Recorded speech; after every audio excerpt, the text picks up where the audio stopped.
नमस्कार मेरे प्यारे आत्मिक मित्रों, क्या आप भी कभी कभी अपनी जिंदगी की परेशानियों के चक्रव्यूह में खुद को फंसा हुआ महसूस करते हैं? क्या आपको भी कभी ऐसा लगता है कि आप एक समस्या से बाहर निकलते हैं तो दूसरी दरवाजे पर दस्तक देने लगती है?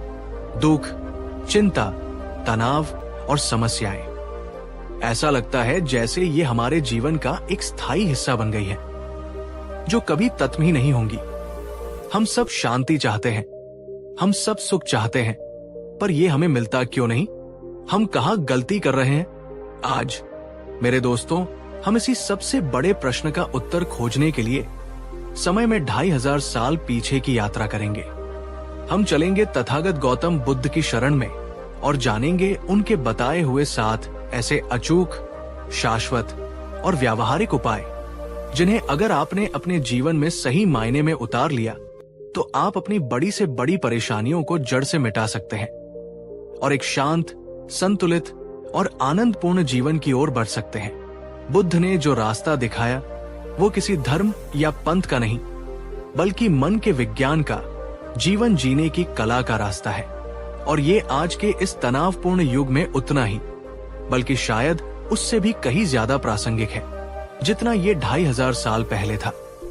इस वीडियो को अंत तक बहुत ध्यान से देखिएगा, क्योंकि हर एक उपाय अपने आप में एक मोती है और जो 7वां और अंतिम उपाय है वो इन सभी मोतियों को एक माला में पिरोकर आपको वो कुंजी सौंप देगा जिससे आप अपने दुखों के हर ताले को खोल सकते हैं। और हाँ, अगर आपको इस यात्रा के दौरान कोई भी बात अपने दिल को छूती हुई लगे तो इस ज्ञान के प्रवाह को रुकने मत दीजिएगा।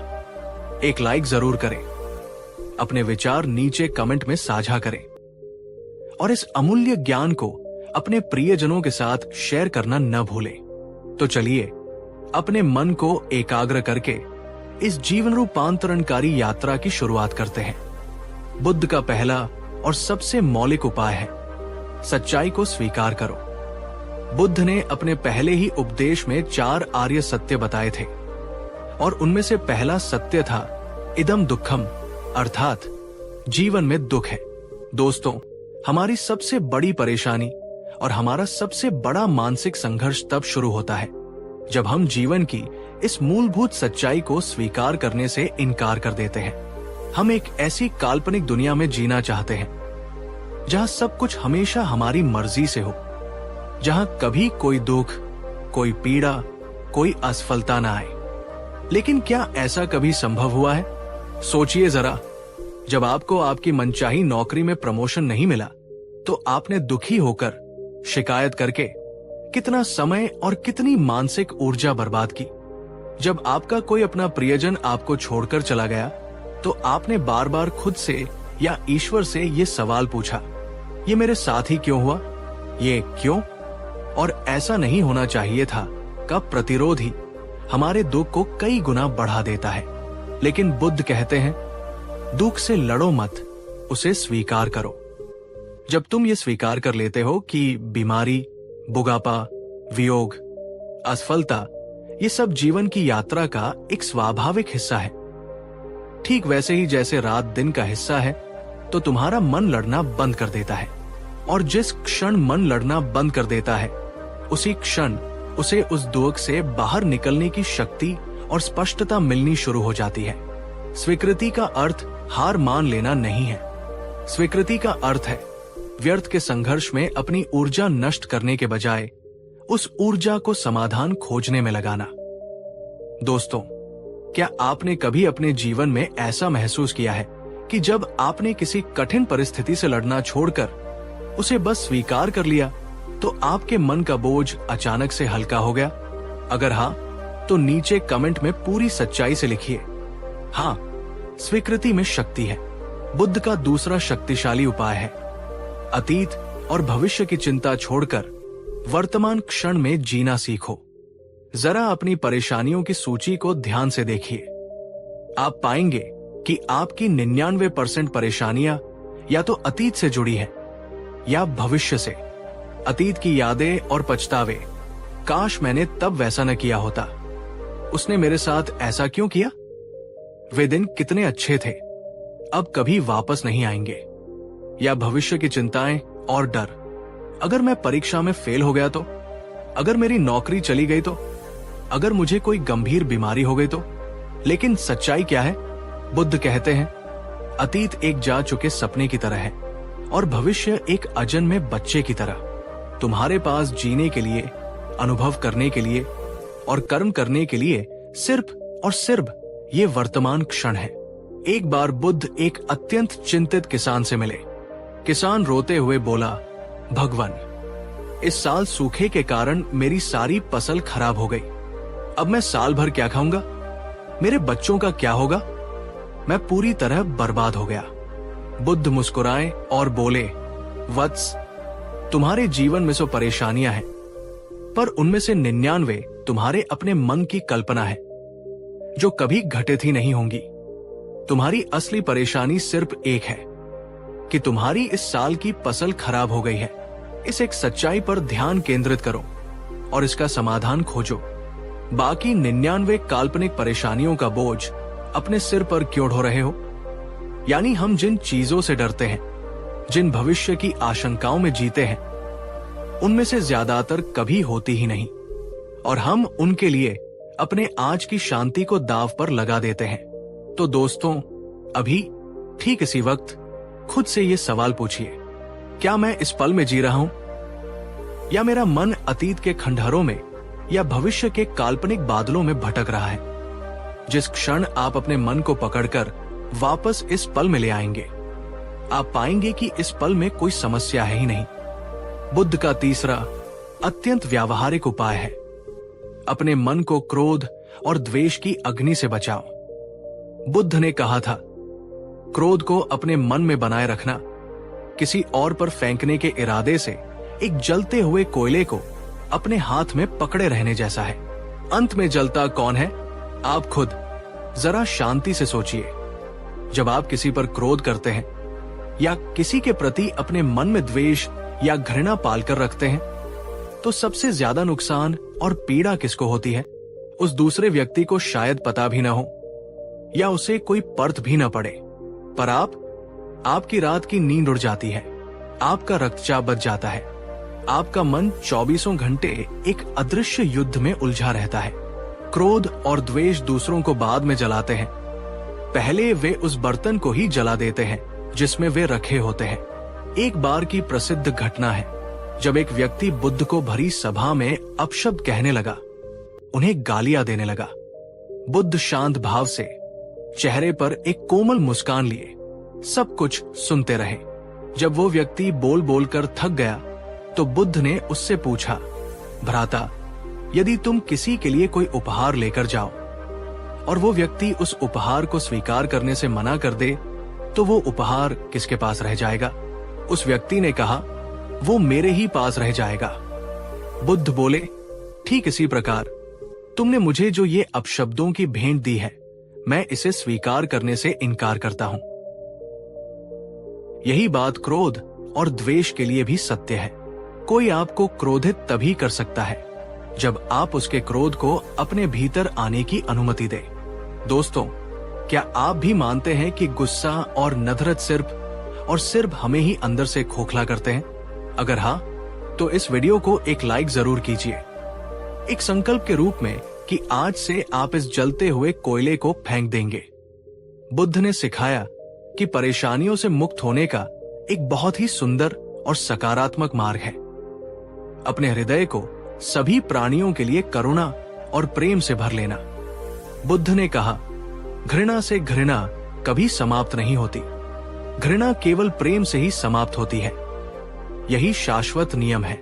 जब हम केवल मैं, मेरा और मेरी परेशानियां इसी संकीर्ण दायरे में सोचते रहते हैं, तो हमारी अपनी परेशानियां हमें पहाड़ जैसी बड़ी लगने लगती है।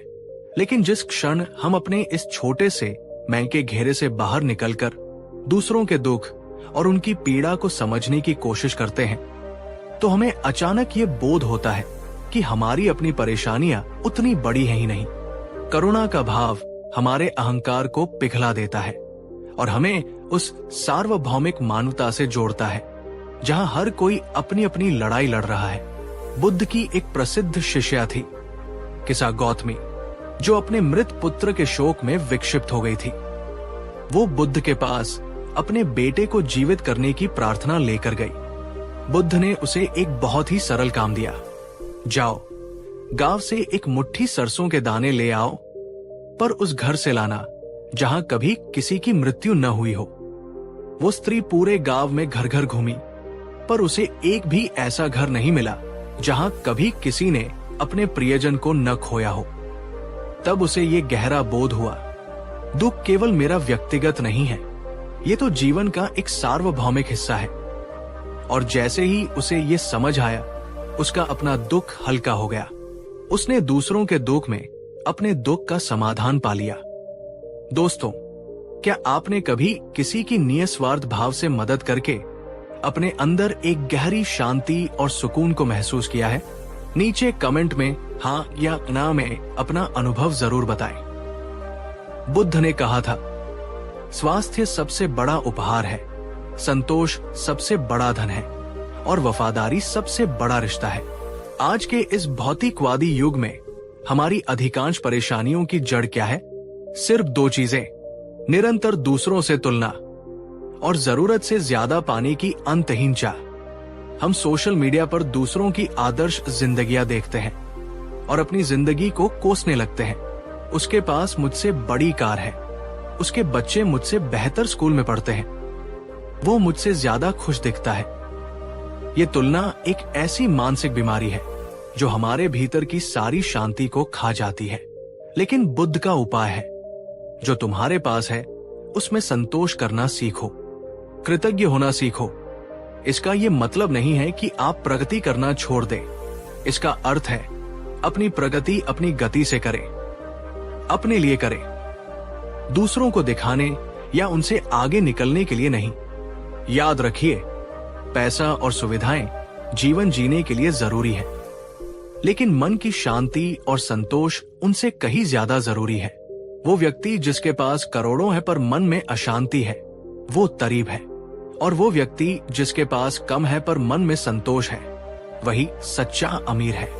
दोस्तों, क्या आपको लगता है कि सोशल मीडिया और आधुनिक जीवन शैली ने इस तुलना की बीमारी को और भी बढ़ा दिया है? अगर हाँ, तो इस वीडियो को अभी अपने दोस्तों के साथ शेयर कर दीजिए, ताकि हम सब मिलकर इस जाल से बाहर निकल सके। अब हम आते हैं बुद्ध द्वारा बताए गए उस उपाय पर, जिसे वे सभी उपायों का राजा मानते थे, और वो है ध्यान और आत्म जागरूकता का अभ्यास।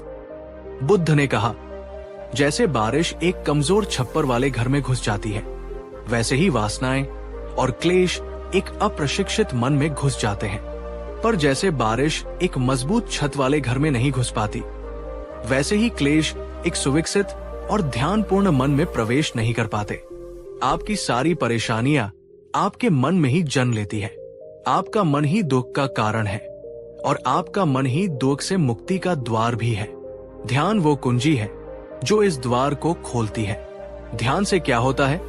ध्यान हमारे मन में चल रहे विचारों के अनियंत्रित कोलाहल को शांत करता है। ये हमें सिखाता है कि हम अपने विचार नहीं हैं, बल्कि हम उन विचारों को देखने वाले साक्षी हैं। और जिस दिन आपको ये अनुभव हो जाता है, उसी दिन विचारों की शक्ति आपके ऊपर से तत्म हो जाती है। एक साधु ने बुद्ध से पूछा, भगवान, मैं सालों से ध्यान कर रहा हूं, पर मुझे शांति क्यों नहीं मिल रही? बुद्ध ने कहा, क्योंकि तुम शांति को पाने की कोशिश कर रहे हो। शांति पाई नहीं जाती, वो तुम्हारे भीतर पहले से ही मौजूद है। तुम्हें सिर्फ अपने मन के शोर को, अपनी बेचैनी को शांत करना है। जैसे ही शोर शांत होगा, तुम्हें अपने भीतर की शांति सुनाई देने लगेगी। दोस्तों, आपको घंटों तक साधना करने की जरूरत नहीं है। आप चाहे तो रोज सिर्फ 10 मिनट के लिए एक शांत जगह पर बैठें, आंखें बंद करें और सिर्फ अपनी आती जाती सांस पर ध्यान दें। ये साधारण सा अभ्यास आपकी चिंताओं को जड़ से मिटाने की क्षमता रखता है, और 7वां और सबसे गहरा उपाय है जो इन सभी उपायों को अपने में समाहित कर लेता है, मौन और धैर्य की शक्ति। कई बार हम अपनी परेशानियों को केवल इसलिए और भी ज्यादा बढ़ा देते हैं क्योंकि हम बिना सोचे समझे बोलते रहते हैं, शिकायतें करते रहते हैं और तुरंत समाधान चाहते हैं। बुद्ध ने कहा था, शब्दों में घाव भरने और घाव देने दोनों की शक्ति होती है। विवेकपूर्ण ढंग से चुने। मौन का अर्थ सिर्फ मुंह से चुप रहना नहीं है, इसका गहरा अर्थ है भीतर से शांत और स्थिर रहना, धैर्य रखना। जीवन की हर समस्या एक बीज की तरह होती है, उसे अंकुरित होने और फल देने में समय लगता है। अगर आप अधीर होकर उसे रोज खोद कर देखेंगे तो वो कभी नहीं उगेगा। जब कोई आप पर क्रोध करे, मौन रहें और धैर्य रखें। जब जीवन में कोई रास्ता न सूझे, मौन रहें और धैर्य रखें। जब मन में विचारों का तूफान उठे, मौन रहें और धैर्य रखें। मौन में ही हमारा मन अपनी बिखरी हुई शक्तियों को पुनः एकत्रित करता है। मौन में ही हमें गहरे समाधान और अंतर्दृष्टि प्राप्त होती है। तो दोस्तों, ये थे बुद्ध के वे 7 शाश्वत उपाय जो हमें हर तरह की परेशानी से हमेशा के लिए मुक्त होने का मार्ग दिखाते हैं। सच्चाई को स्वीकार करना, वर्तमान क्षण में जीना, क्रोध और द्वेष को छोड़ना, करुणा और प्रेम अपनाना, संतोष में सुख खोजना, ध्यान और आत्म जागरूकता का अभ्यास, और अंत में मौन और धैर्य की शक्ति। अगर आप इन उपायों को सिर्फ सुनेंगे नहीं, बल्कि अपने जीवन में धीरे धीरे उतारने का प्रयास करेंगे, तो आप पाएंगे कि परेशानियां आनी बंद नहीं होंगी, पर अब वे आपको परेशान नहीं कर पाएंगी। आप उस गहरे, स्थिर महासागर की तरह हो जाएंगे, जिसकी सतह पर लहरें उठती हैं, पर जिसकी गहराइयों में सदा शांति बनी रहती है।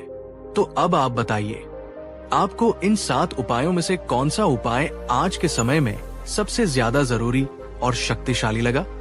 नीचे कमेंट में अपना विचार जरूर लिखें। पिछले वीडियो में हमने तथागत गौतम बुद्ध द्वारा बताए गए उन 7 शक्तिशाली उपायों को जाना था, जो हमें हमारी रोजमर्रा की परेशानियों और दुखों से मुक्त होने का मार्ग दिखाते हैं। हमने सीखा था कि कैसे सच्चाई को स्वीकार करके, वर्तमान में जीकर और क्रोध को त्याग कर हम अपने मन को शांत कर सकते हैं। लेकिन बुद्ध का ज्ञान एक अथाह सागर की तरह है। जितना गहरा हम उसमें उतरते हैं, उतने ही अनमोल मोती हमारे हाथ लगते हैं। आज हम अपनी इस यात्रा को और भी गहराइयों में ले जाएंगे।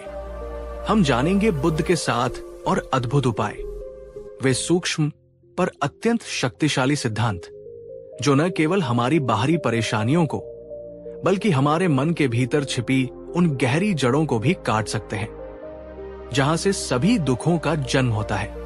तो अगर आप अपनी चेतना को एक नए स्तर पर ले जाने के लिए तैयार हैं और उन रहस्यों को जानने के लिए उत्सुक हैं, जो आपको स्थायी शांति और स्वतंत्रता का अनुभव करा सकते हैं, तो इस वीडियो को अंत तक बहुत ध्यान से देखिएगा।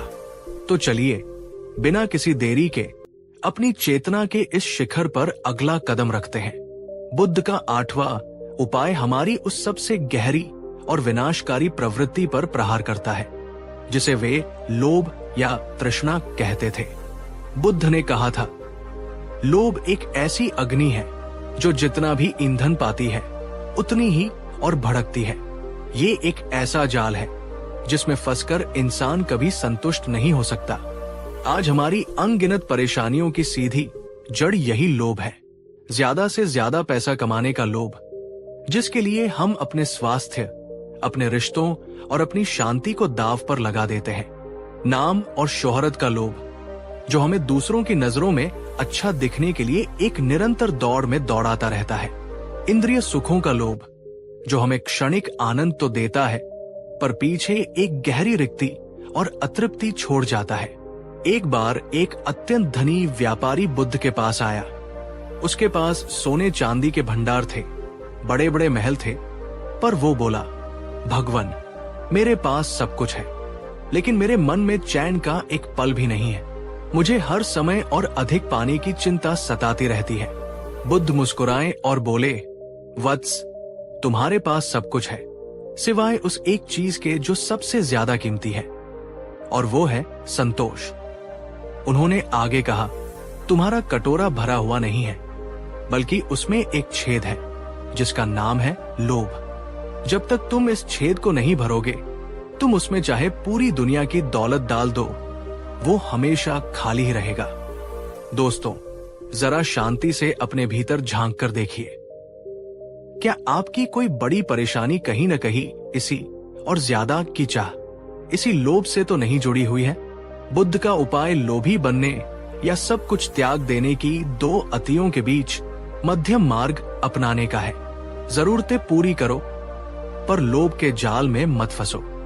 जिस दिन आप अपनी जरूरतों और अपने लोभ के बीच की रेखा खींचना सीख जाएंगे, उस दिन आपकी आधी से ज्यादा परेशानियां अपने आप समाप्त हो जाएंगी। बुद्ध का नवा उपाय उनके धम्म का सार है, एक ऐसा महासत्य जिसे अगर हम सच में आत्मसात कर ले तो कोई भी दुख हमें तोड़ नहीं सकता। और वो सत्य है अनिच्चा, अर्थात सब कुछ अनित्य है, परिवर्तनशील है, कुछ भी स्थायी नहीं है। आपका सुख भी स्थायी नहीं है, और सबसे बड़ी खुशखबरी यह है कि आपका दुख भी स्थायी नहीं है, आपकी सफलता स्थायी नहीं है, और आपकी आज की परेशानी भी स्थायी नहीं है। हम परेशान इसलिए होते हैं क्योंकि हम अपनी वर्तमान दुखद स्थिति को पकड़कर बैठ जाते हैं और मान लेते हैं कि ये हमेशा ऐसी ही रहेगी। एक बार बुद्ध अपने शिष्यों के साथ एक ब्यूटीफुल मेडो से गुजर रहे थे, जहां हजारों सुंदर फूल खिले थे। आनंद ने कहा, भगवान, ये दृश्य कितना मनोरम है। बुद्ध मुस्कुराए और बोले, हाँ आनंद, ये सुंदर है, पर इसकी सुंदरता को पूरी तरह से वही अनुभव कर सकता है जो ये भी जानता है कि कल ये मुरझा जाएंगे। फिर वे एक सूखी पतझड़ की घाटी से गुजरे। एक शिष्य ने कहा, भगवान, ये स्थान कितना नीरस और उदास है। बुद्ध ने फिर कहा, हाँ ये नीरस है, पर इसकी नीरसता को शांति से वही देख सकता है जो ये भी जानता है कि बसंत में यहां फिर से नए फूल खिलेंगे। बुद्ध हमें सिखा रहे हैं कि जीवन सुख और दुख, निर्माण और विनाश, मिलन और विछोह का एक निरंतर प्रवाह है। अगर हम इस प्रवाह से लड़ने के बजाय इसके साथ बहना सीख लें, तो परेशानियों में भी हमें उम्मीद की किरण नजर आने लगेगी। क्या आपने कभी अपने जीवन में ऐसा अनुभव किया है कि कोई ऐसी समस्या जो एक समय पर आपको अपने जीवन की सबसे बड़ी और असाध्य समस्या लग रही थी, वो समय के साथ या तो अपने आप हल हो गई या अपना महत्व खो बैठी? नीचे कमेंट में लिखिए, हाँ, समय सब कुछ बदल देता है। बुद्ध का 10वां उपाय हमारे सामाजिक जीवन और हमारी प्रगति के लिए अत्यंत महत्वपूर्ण है। उन्होंने कहा, एक मूर्ख मित्र से बेहतर है एक बुद्धिमान शत्रु, और सबसे बेहतर है अकेले चलना यदि तुम्हें कोई प्रज्ञावान साथी न मिले। जैसी तुम्हारी संगति होगी वैसा ही तुम्हारा जीवन बनेगा। जरा सोचिए, आप दुनिया की सबसे अच्छी और उपजाऊ बीज लेकर आए, पर उसे एक जहरीली बंजर भूमि में बो दें, तो क्या वो अंकुरित होगा? कभी नहीं। ठीक इसी तरह आपके भीतर चाहे कितनी भी क्षमता और अच्छे विचार क्यों न हो, अगर आप नकारात्मक, ईर्ष्यालु, शिकायत करने वाले और आपको नीचे खींचने वाले लोगों के बीच रहेंगे, तो आपका मानसिक विकास कभी नहीं हो पाएगा। बुद्ध के समय का सबसे बड़ा उदाहरण है डाकू अंगुलिमाल, जो हजारों लोगों का हत्यारा था। वह भी जब बुद्ध की प्रज्ञावान और करुणामयी संगति में आया तो उसका हृदय परिवर्तित हो गया और वो एक संत बन गया। यह है संगति की शक्ति। दोस्तों, आपकी परेशानियां कई गुना कम हो जाएंगी अगर आप सिर्फ इतना करना सीख लें कि आप अपना कीमती समय और अपनी ऊर्जा किन लोगों पर खर्च कर रहे हैं, इसका सही चुनाव करें।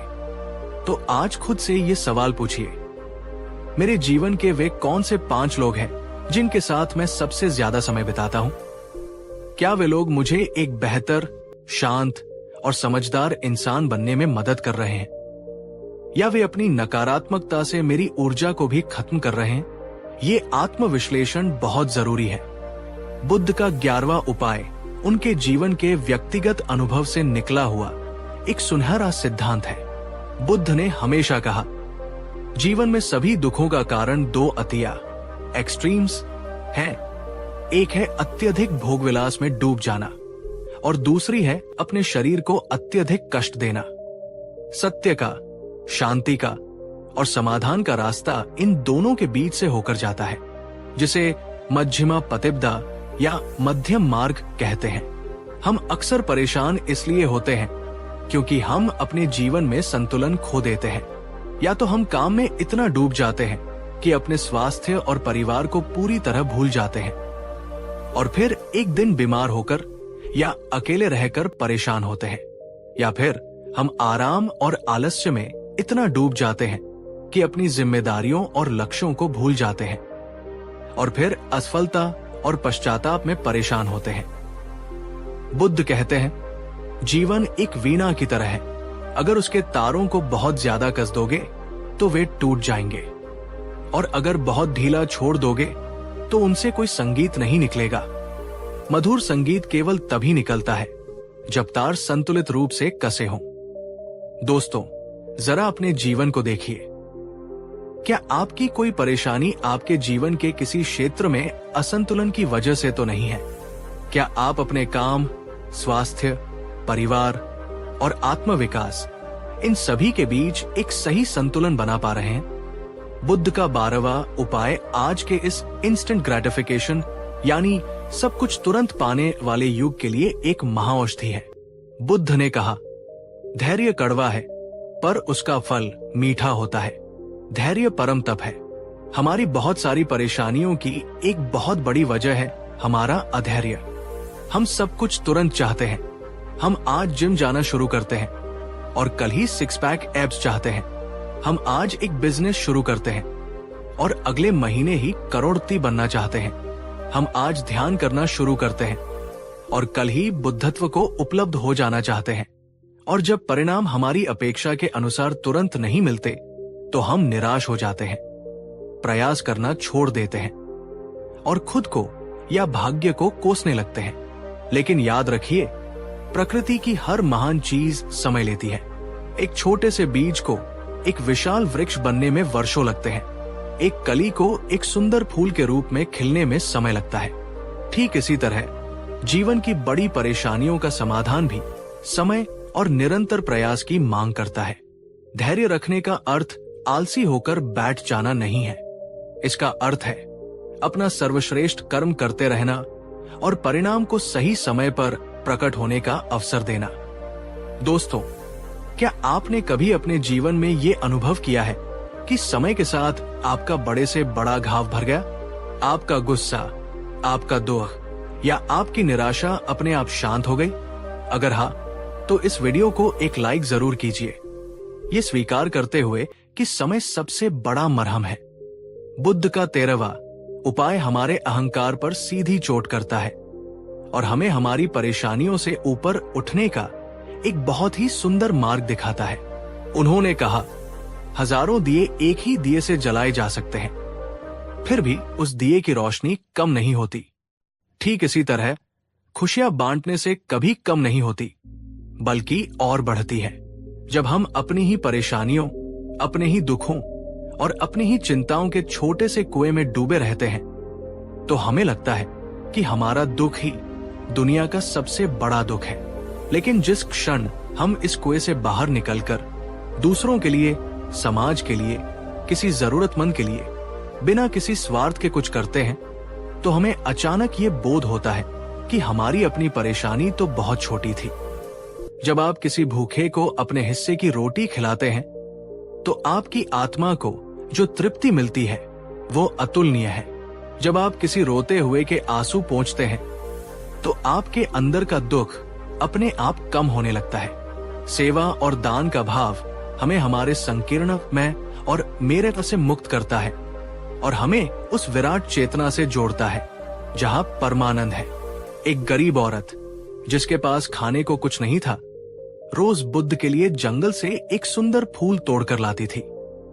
बुद्ध ने कहा, तुम्हारे पास कुछ न होते हुए भी देने का जो ये भाव है, यही तुम्हारा सबसे बड़ा पुण्य है और यही तुम्हें दुखों से मुक्त करेगा। और अब बुद्ध का 14वां और शायद सबसे अप्रत्याशित पर सबसे शक्तिशाली उपाय। बुद्ध ने कहा, सभी पदचिन्हों में हाथी का पद चिन्ह सबसे बड़ा होता है। ठीक इसी तरह सभी ध्यान की विधियों में मृत्यु का स्मरण, मरणानुस्सति का ध्यान सबसे श्रेष्ठ और प्रभावशाली है। ये सुनने में शायद थोड़ा भयावह लगे, पर बुद्ध ने कहा, मृत्यु को याद करना भयभीत होने के लिए नहीं, बल्कि जागने के लिए है। जरा एक पल के लिए सोचिए, अगर आपको ये पता हो कि ये जीवन नश्वर है, एक दिन ये शरीर, ये धन, ये पद, ये रिश्ते, सब कुछ यही छूट जाएगा, तो क्या आप अपनी छोटी छोटी परेशानियों को, अपनी छोटी छोटी शिकायतों और अहंकार को इतना ज्यादा महत्व देंगे? नौकरी चली गई तो क्या, ये शरीर भी तो एक दिन चला जाएगा। किसी ने अपमान कर दिया तो क्या, ये अहंकार भी तो एक दिन राख हो जाएगा। जब हम मृत्यु की परम सच्चाई को, जीवन की इस क्षण भंगुरता को याद रखते हैं, तो हमारी प्राथमिकताएं अपने आप सही हो जाती है। हम व्यर्थ की बातों में उलझना छोड़ देते हैं और अपना हर क्षण प्रेम, करुणा और सार्थकता से जीने का प्रयास करते हैं। मृत्यु का स्मरण हमें जीवन से दूर नहीं ले जाता, बल्कि हमें जीवन की असली कीमत सिखाता है।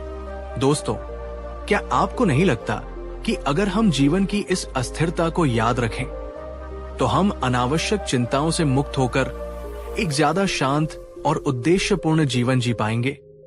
तो दोस्तों, आज की इस गहरी यात्रा में हमने बुद्ध के 7 और अनमोल उपायों को जाना।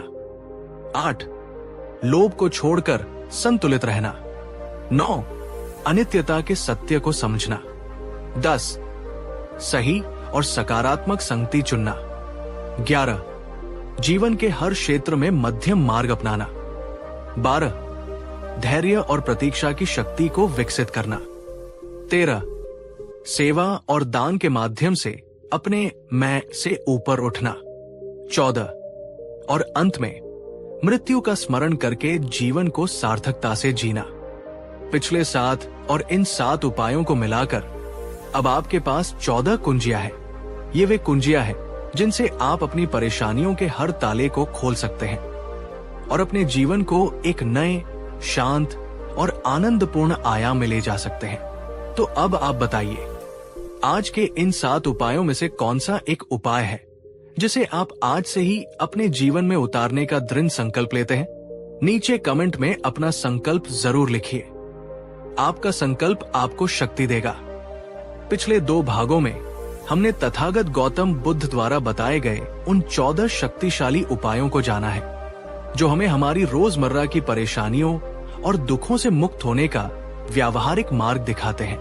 हमने सीखा कि कैसे स्वीकृति, करुणा, संतोष और धैर्य जैसे गुण हमारे जीवन में शांति का संचार कर सकते हैं। लेकिन बुद्ध का ज्ञान एक ऐसा सागर है जिसकी कोई था नहीं। आज हम इस सागर में और भी गहरे गोते लगाने जा रहे हैं। हम जानेंगे बुद्ध के 7 और नए, अत्यंत सूक्ष्म और गहरे उपाय। ये वे उपाय हैं जो हमारी सोच, हमारी आदतों और हमारे आत्मविश्वास की जड़ों तक जाकर उन्हें भीतर से रूपांतरित करने की क्षमता रखते हैं। ये उपाय हमें सिखाएंगे कि कैसे अपनी सोच को बदलकर जीवन को बदला जा सकता है, कैसे छोटी छोटी आदतें एक बड़े परिवर्तन को जन्म देती है और कैसे अपने भीतर की असीम शक्ति पर विश्वास करके हम किसी भी चुनौती पर विजय पा सकते हैं। तो अगर आप अपनी चेतना को और भी परिष्कृत करने के लिए और परेशानियों से मुक्ति के इन अंतिम रहस्यों को जानने के लिए तैयार हैं, तो इस वीडियो को अंत तक पूरी एकाग्रता के साथ देखिएगा। तो चलिए प्रज्ञा के इस शिखर पर अपनी यात्रा के अंतिम चरण की ओर बढ़ते हैं। बुद्ध का 15वां उपाय, जिसे आज का आधुनिक मनोविज्ञान भी अपने हर सिद्धांत का आधार मानता है, वो है अपनी सोच को सकारात्मक दिशा दो। बुद्ध ने कहा था, हम जो कुछ भी है वो उसका परिणाम है जो हमने आज तक सोचा है। हमारा जीवन हमारे विचारों द्वारा ही निर्मित होता है। दोस्तों, हम अक्सर अपनी परेशानियों को अपनी सोच से कई गुना ज्यादा बड़ा और भयावह बना देते हैं।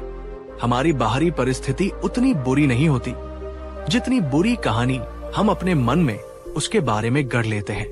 मैं ये काम कभी नहीं कर पाऊंगा, मेरी किस्मत ही शराब है, मेरे साथ कभी कुछ अच्छा नहीं हो सकता, वो व्यक्ति हमेशा मेरे बारे में बुरा ही सोचता है।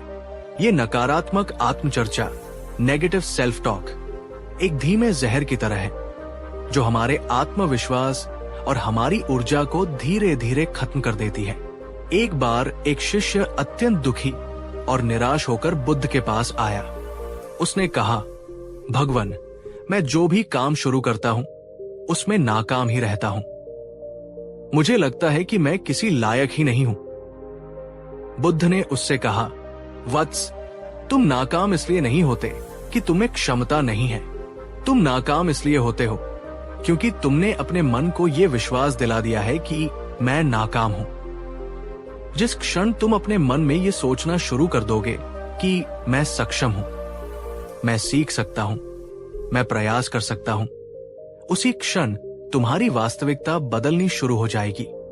बुद्ध उसे एक बगीचे में ले गए और 2 पौधे दिखाए। उन्होंने कहा, एक पौधे को मैं रोज प्रेम, सराहना और प्रोत्साहन के शब्द कहता हूं और दूसरे को मैं रोज आलोचना और निराशा के शब्द कहता हूं। कुछ समय बाद देखना क्या परिणाम होता है। और सचमुच जिस पौधे की सराहना की जाती थी वो लहलहा उठा और दूसरे पौधे की वृद्धि रुक गई। बुद्ध ने कहा, तुम्हारा मन भी इसी पौधे की तरह है। तुम उसे जैसे विचार दोगे वो वैसा ही फलेगा या मुरझा जाएगा। दोस्तों, क्या आपने कभी ये महसूस किया है कि जिस दिन आप सुबह उठकर सकारात्मक महसूस करते हैं उस दिन आपके काम भी बेहतर होते हैं और लोग भी आपसे अच्छा व्यवहार करते हैं? अगर हाँ, तो इस वीडियो को एक लाइक जरूर करें, ये स्वीकार करते हुए कि सोच में ही जीवन को बदलने की शक्ति है। बुद्ध का 16वां उपाय आज की इस जटिल और भागदौड़ भरी जिंदगी के लिए एक बहुत बड़ी राहत लेकर आता है। उन्होंने सिखाया, साधारण और सरल जीवन ही सबसे सुखी और शांत जीवन है। जिसे कम की जरूरत है वो वास्तव में सबसे अमीर है। हमारी बहुत सारी परेशानियों और तनाव का एक बहुत बड़ा कारण है हमारी अत्यधिक और अनावश्यक इच्छाएं, जिन्हें हमने अपनी जरूरतें मान लिया है। हमें सिर्फ एक फोन नहीं बल्कि सबसे लेटेस्ट मॉडल वाला फोन चाहिए। हमें सिर्फ कपड़े नहीं बल्कि ब्रांडेड कपड़े चाहिए। हमें सिर्फ एक घर नहीं बल्कि एक आलीशान घर चाहिए। इन अंतहीन इच्छाओं को पूरा करने की दौड़ में हम अपना स्वास्थ्य, अपने रिश्ते और सबसे कीमती अपने मन की शांति खो देते हैं। स्वयं बुद्ध का उदाहरण देखिए। वे एक राजकुमार थे जिनके पास दुनिया के सारे भोग विलास उपलब्ध थे, पर उन्होंने देखा कि इन सब के बावजूद उनके मन में शांति नहीं है। और उन्होंने उस परम शांति को कहाँ पाया? एक साधारण भिक्षु के जीवन में, जिनके पास सिर्फ 3 चीवर और एक भिक्षा पात्र था। दोस्तों, बुद्ध का संदेश ये नहीं है कि आप तरीब बन जाएं या अपनी जिम्मेदारियों को छोड़ दें। उनका संदेश है, अपने जीवन को सरल बनाएं, अपनी जरूरतों और अपनी इच्छाओं के बीच का पर्त समझें। कम वस्तुएं, कम चिंता, सरल जीवन, अधिक मानसिक स्पष्टता, कम दिखावा, अधिक आंतरिक शांति। जब आप अपने जीवन से अनावश्यक चीजों और जटिलताओं को हटाते हैं तो आप पाएंगे कि आपकी परेशानियां भी अपने आप कम होने लगी है। बुद्ध का 17वां उपाय हमारे चरित्र और भाग्य के निर्माण के रहस्य को उजागर करता है। उन्होंने हमेशा कहा, हम वो नहीं है जो हम एक दिन करते हैं, हम वो बनते हैं जो हम रोज रोज बार बार करते हैं। हमारी आदतें ही अंत में हमारा चरित्र और हमारी नियति बन जाती है। हम अक्सर अपनी परेशानियों के लिए बड़ी बड़ी बाहरी वजहों को दोष देते हैं, पर हम ये नहीं देख पाते कि हमारी कई परेशानियां हमारी ही छोटी छोटी नकारात्मक आदतों का परिणाम है। देर से सोने और देर से उठने की आदत जो हमारी ऊर्जा और उत्पादकता को खत्म कर देती है। हर बात में शिकायत करने की आदत जो हमारे आसपास एक नकारात्मक माहौल बना देती है। चीजों को टालने, प्रोक्रेस्टिनेशन की आदत जो छोटे छोटे कामों को तनाव के बड़े पहाड़ में बदल देती है। क्रोध करने की आदत जो हमारे रिश्तों को नष्ट कर देती है। बुद्ध कहते हैं, अगर तुम अपने जीवन के बगीचे को बदलना चाहते हो तो तुम्हें इन जहरीले खरपतवारों को उखाड़कर उनकी जगह पर सकारात्मकता के फूल लगाने होंगे। और ये एक दिन में नहीं होता। इसके लिए निरंतर अभ्यास की जरूरत होती है। छोटी छोटी सकारात्मक आदतें अपनाएं। रोज 10 मिनट ध्यान करने की आदत, सुबह उठकर कृतज्ञता व्यक्त करने की आदत, रोज कुछ नया सीखने या पढ़ने की आदत, दूसरों के काम में निस्वार्थ भाव से मदद करने की आदत। ये छोटी छोटी आदतें पानी की उन बूंदों की तरह हैं जो रोज एक ही जगह पर गिरकर कठोर से कठोर पत्थर पर भी अपना निशान छोड़ देती है। दोस्तों, क्या आप आज इसी क्षण अपनी किसी एक नकारात्मक आदत को बदलकर उसकी जगह एक सकारात्मक आदत को अपनाने का संकल्प लेने के लिए तैयार हैं? अगर हाँ, तो नीचे कमेंट में लिखिए, हाँ मैं तैयार हूं। बुद्ध का 18वां संदेश शायद उनका सबसे मुक्तिदायक और शक्तिशाली संदेश है। ये वो आधार है जिस पर बाकी सभी उपाय टिके हैं, और वो है अप दीपो भव, स्वयं अपने दीपक बनो। तुम्हारे भीतर ही वो शक्ति है जो तुम्हें हर अंधेरे से बाहर निकाल सकती है। किसी और पर निर्भर मत रहो। हम अक्सर अपनी परेशानियों के सामने इसलिए घुटने टेक देते हैं क्योंकि हम अपने ही भीतर की असीम शक्ति पर विश्वास खो देते हैं। हम सोचते हैं, मैं ये नहीं कर सकता, ये मेरे बस की बात नहीं है। हम अपनी समस्याओं का समाधान खोजने के बजाय किसी चमत्कार या किसी बाहरी उद्धारक की प्रतीक्षा करने लगते हैं। हम अपनी कीमत दूसरों की आंखों में ढूंढते हैं, और जब वे हमें अस्वीकार कर देते हैं तो हम टूट जाते हैं। लेकिन बुद्ध कहते हैं, तुम्हें हर चुनौती का सामना करने की क्षमता है। तुम एक छोटे से बीज की तरह हो जिसके भीतर एक विशाल वृक्ष बनने की पूरी संभावना छिपी है। एक बार एक युवक बुद्ध के पास आया जो जीवन में बार बार असफल होने के कारण पूरी तरह से आत्मविश्वास खो चुका था। उसने कहा, भगवन, मैं हमेशा हार जाता हूं, मुझ में कोई ताकत ही नहीं है। बुद्ध ने उसे एक जलता हुआ दीपक दिया और कहा, इसकी लौ को देखो। फिर उन्होंने पूछा, क्या इस एक दीपक की लौ से हजारों और दीपक नहीं जलाए जा सकते? युवक ने कहा, हाँ भगवन, जलाए जा सकते हैं। बुद्ध ने कहा, तो क्या हजारों दीपक जलाने से इस पहले दीपक की लौ कम हो जाएगी? युवक ने कहा, नहीं भगवन, वो तो उतनी ही रहेगी।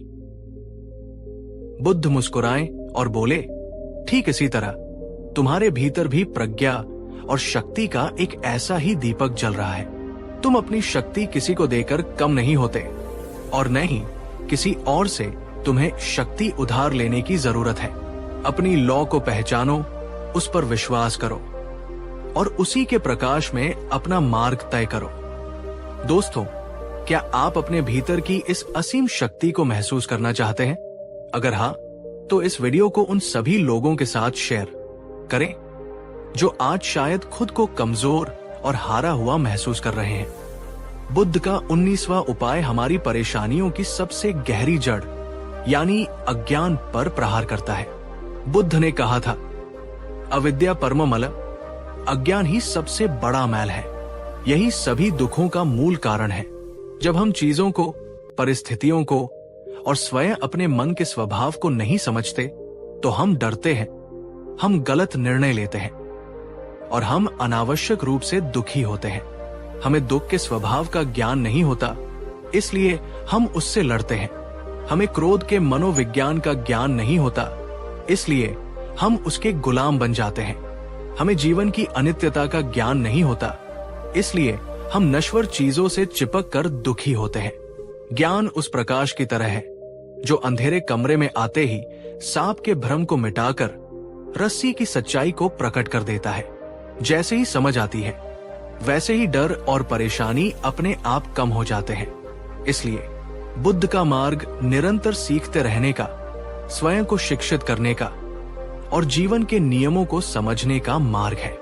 केवल जानकारी इकट्ठा करना ही ज्ञान नहीं है, बल्कि उस जानकारी को अपने जीवन में उतारकर उसे समझ में बदलना ही सच्चा ज्ञान है। दोस्तों, सीखते रहना ही परेशानियों से मुक्त होने का सबसे स्थायी और शक्तिशाली उपाय है। और अब हम आते हैं बुद्ध के 20वें और 21वें उपाय पर जो एक दूसरे से जुड़े हुए हैं और हमारी इस यात्रा के शिखर हैं। 20वां उपाय है आत्म मूल्यांकन, सेल्फ रिफ्लेक्शन, और 21वां है निरंतर सुधार। बुद्ध का अंतिम उपाय है दूसरों में दोष खोजना बंद करो, अपने भीतर देखो, अपने मन और कर्मों के प्रति सजग रहो और निरंतर खुद को सुधारो। हम अक्सर अपनी परेशानियों के लिए दूसरों को, परिस्थितियों को या भाग्य को दोष देते रहते हैं। मेरी बॉस की वजह से मेरा दिन खराब हो गया, इस ट्रैफिक की वजह से मैं लेट हो गया, मेरी किस्मत ही खराब है। लेकिन बुद्ध कहते हैं बाहर देखना बंद करो, अपने भीतर देखो, अपनी गलतियों को, अपनी सोच के पैटर्न को और अपनी भावनात्मक प्रतिक्रियाओं को पहचानो। व्यावहारिक उपाय। बुद्ध ने अपने भिक्षुओं को रोज रात को सोने से पहले कुछ समय आत्म मूल्यांकन करने की सलाह दी थी। आप भी ये कर सकते हैं। रोज रात सिर्फ 5 मिनट के लिए शांत बैठें और अपने पूरे दिन को एक फिल्म की तरह देखें। आज मैंने अपने मन में कैसे विचार आने दिए? आज मैंने अपनी वाणी का प्रयोग कैसे किया? क्या मैंने किसी को दुख पहुंचाया? आज मैंने कौन से ऐसे कर्म किए जिन पर मुझे गर्व है और कौन से ऐसे हैं जिन्हें मैं सुधार सकता हूं? ये दोषारोपण की प्रक्रिया नहीं, बल्कि एक सजग माली की तरह अपने मन के बगीचे की देखभाल करने की प्रक्रिया है। और जब आप आत्म मूल्यांकन से अपनी कमियों को पहचान लेते हैं तो 21वां उपाय आता है। अगले दिन उन्हें सुधारने का संकल्प और प्रयास। एक बार बुद्ध ने अपने शिष्य से पूछा, क्या तुमने आज अपने मन और कर्म को कल से बेहतर बनाया? शिष्य ने कहा, नहीं भगवान। बुद्ध ने कहा, तो फिर तुमने आज का दिन व्यर्थ गवा दिया। जो व्यक्ति रोज स्वयं को थोड़ा थोड़ा सुधारता है वही एक दिन पूर्ण स्वतंत्रता और परमानंद को प्राप्त करता है। दोस्तों, आत्म जागरूकता और निरंतर सुधार ही दुखों से स्थायी मुक्ति का अंतिम और सबसे निश्चित रास्ता है। तो दोस्तों, आज की इस गहरी यात्रा के बाद अब हमारे पास बुद्ध द्वारा बताए गए कुल 21 अचूक उपाय हैं। ये 21 उपाय सिर्फ उपदेश नहीं, बल्कि एक पूरा जीवन दर्शन है। एक ऐसा रोड मैप है जो हमें परेशानियों के घने जंगल से निकालकर शांति और आनंद के खुले आकाश तक ले जा सकता है।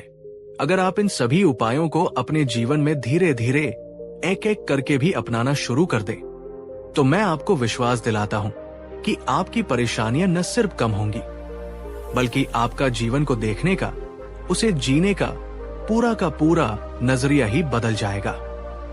अगर ये वीडियो सीरीज आपको पसंद आई हो, अगर इसने आपके जीवन में कोई भी सकारात्मक मूल्य जोड़ा हो, तो इस वीडियो को लाइक करें, अपने विचार और अनुभव हमारे साथ कमेंट्स में शेयर करें और इस ज्ञान को आगे फैलाने के लिए अपने सभी दोस्तों और परिवारजनों के साथ इसे जरूर शेयर करें ताकि सभी इसका लाभ उठा सकें। हमारे इस आत्म खोज के परिवार का हिस्सा बने रहने के लिए चैनल को सब्सक्राइब करना न भूलें, क्योंकि हम आगे भी बुद्ध की ऐसी ही गहरी और व्यावहारिक शिक्षाएं आपके लिए लाते रहेंगे। धन्यवाद। याद रखिए, आप अपनी परेशानियों से कहीं ज्यादा शक्तिशाली हैं। नमो बुद्धाय। कहानी 2। दोस्तों, जरा एक पल रुककर सोचिए, अगर आपका पूरा जीवन, आपकी हर खुशी, आपका हर निर्णय पूरी तरह दूसरों के भरोसे टिका हो, तो क्या आप कभी सच में आजाद कहलाएंगे? क्या आपने कभी इस बात पर गौर किया है कि हम बचपन से ही एक अदृश्य बैसाखी के सहारे चलना सीख जाते हैं?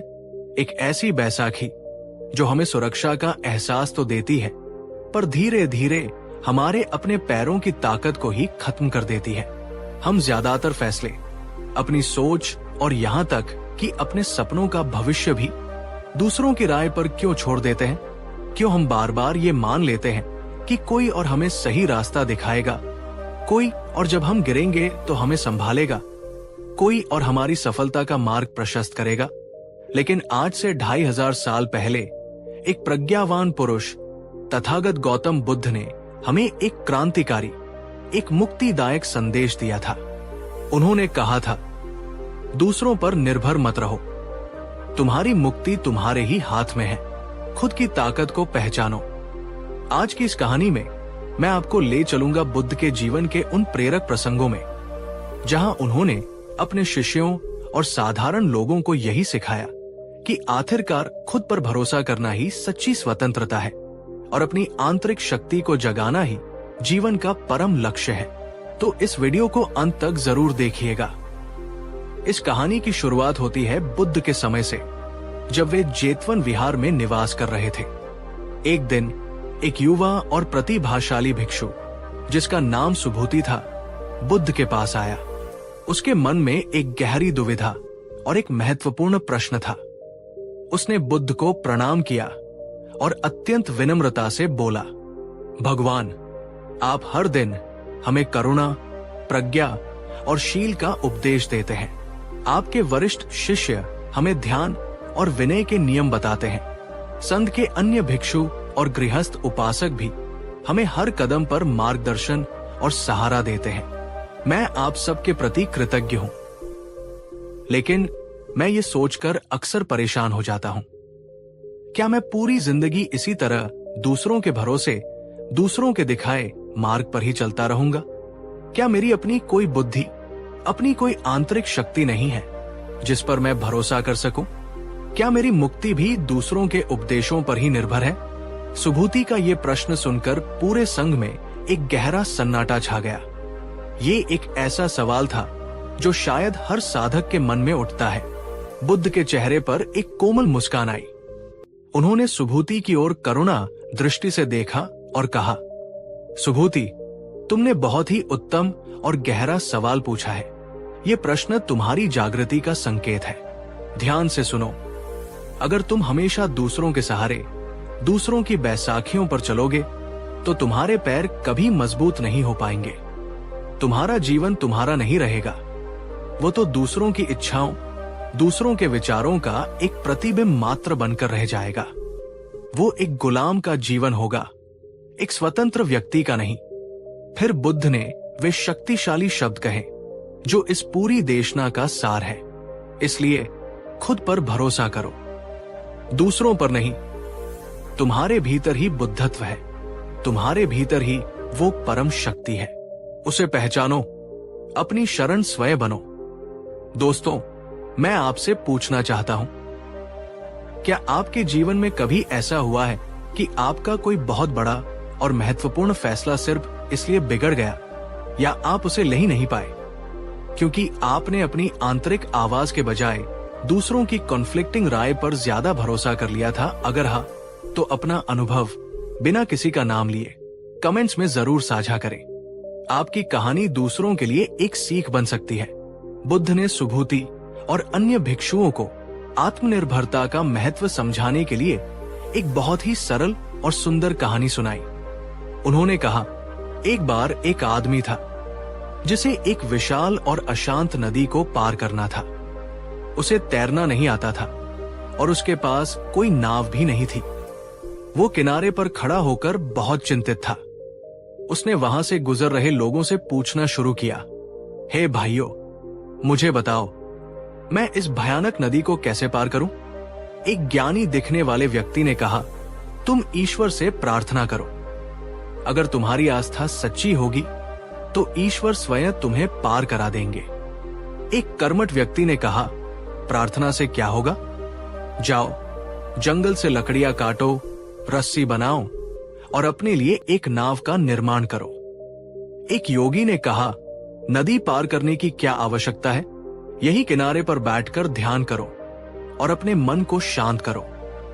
मन की शांति ही असली पार पाना है। एक व्यापारी ने कहा, क्यों इतनी मेहनत करते हो? थोड़ा इंतजार करो, शाम को एक बड़ी नाव आएगी, उसे कुछ पैसे दे देना और वो तुम्हें पार ले जाएगी।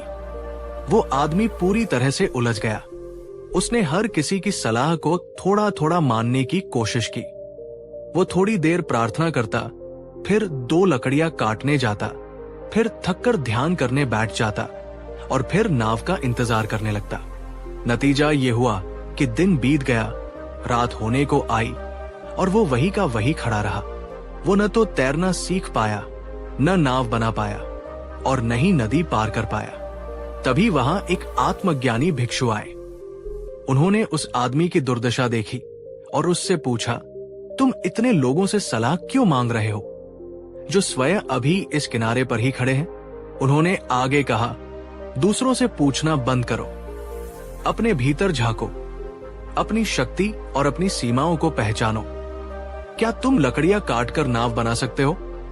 अगर हां, तो पूरी एकाग्रता से वही करो। अगर नहीं, तो क्या तुम कुछ लकड़ियों को जोड़कर एक छोटा सा बेड़ा, राफ्ट बना सकते हो, जिसके सहारे तुम हाथ पैर मारकर नदी पार कर सको? अपनी क्षमता को देखो और फिर पूरी हिम्मत से अपना पहला कदम उठाओ। याद रखो, नदी तभी पार होगी जब तुम खुद पानी में उतरोगे। कोई और तुम्हारी जगह पर गीला नहीं हो सकता। कहानी समाप्त करके बुद्ध ने कहा, सुभूति, ये जीवन भी एक विशाल नदी की तरह है और दुख, अज्ञान और क्लेश इसकी अशांत धाराएं हैं। मैं और अन्य गुरु तुम्हें नाव बनाना सिखा सकते हैं। हम तुम्हें सही दिशा बता सकते हैं, पर तुम्हारी नाव तुम्हें स्वयं ही बनानी होगी और उसे चलाना भी तुम्हें स्वयं ही होगा। दूसरों पर नहीं, खुद की ताकत पर, खुद के पुरुषार्थ पर भरोसा करना पड़ता है। दोस्तों, आपको क्या लगता है, क्या जीवन की मुश्किलें और चुनौतियां हमें मजबूत बनाने के लिए आती हैं, या हमें और अधिक निर्भर और कमजोर बनाने के लिए? कमेंट करके अपनी राय जरूर बताइए। आत्मनिर्भरता और आत्मशरण का ये संदेश बुद्ध की शिक्षाओं का केंद्र बिंदु था।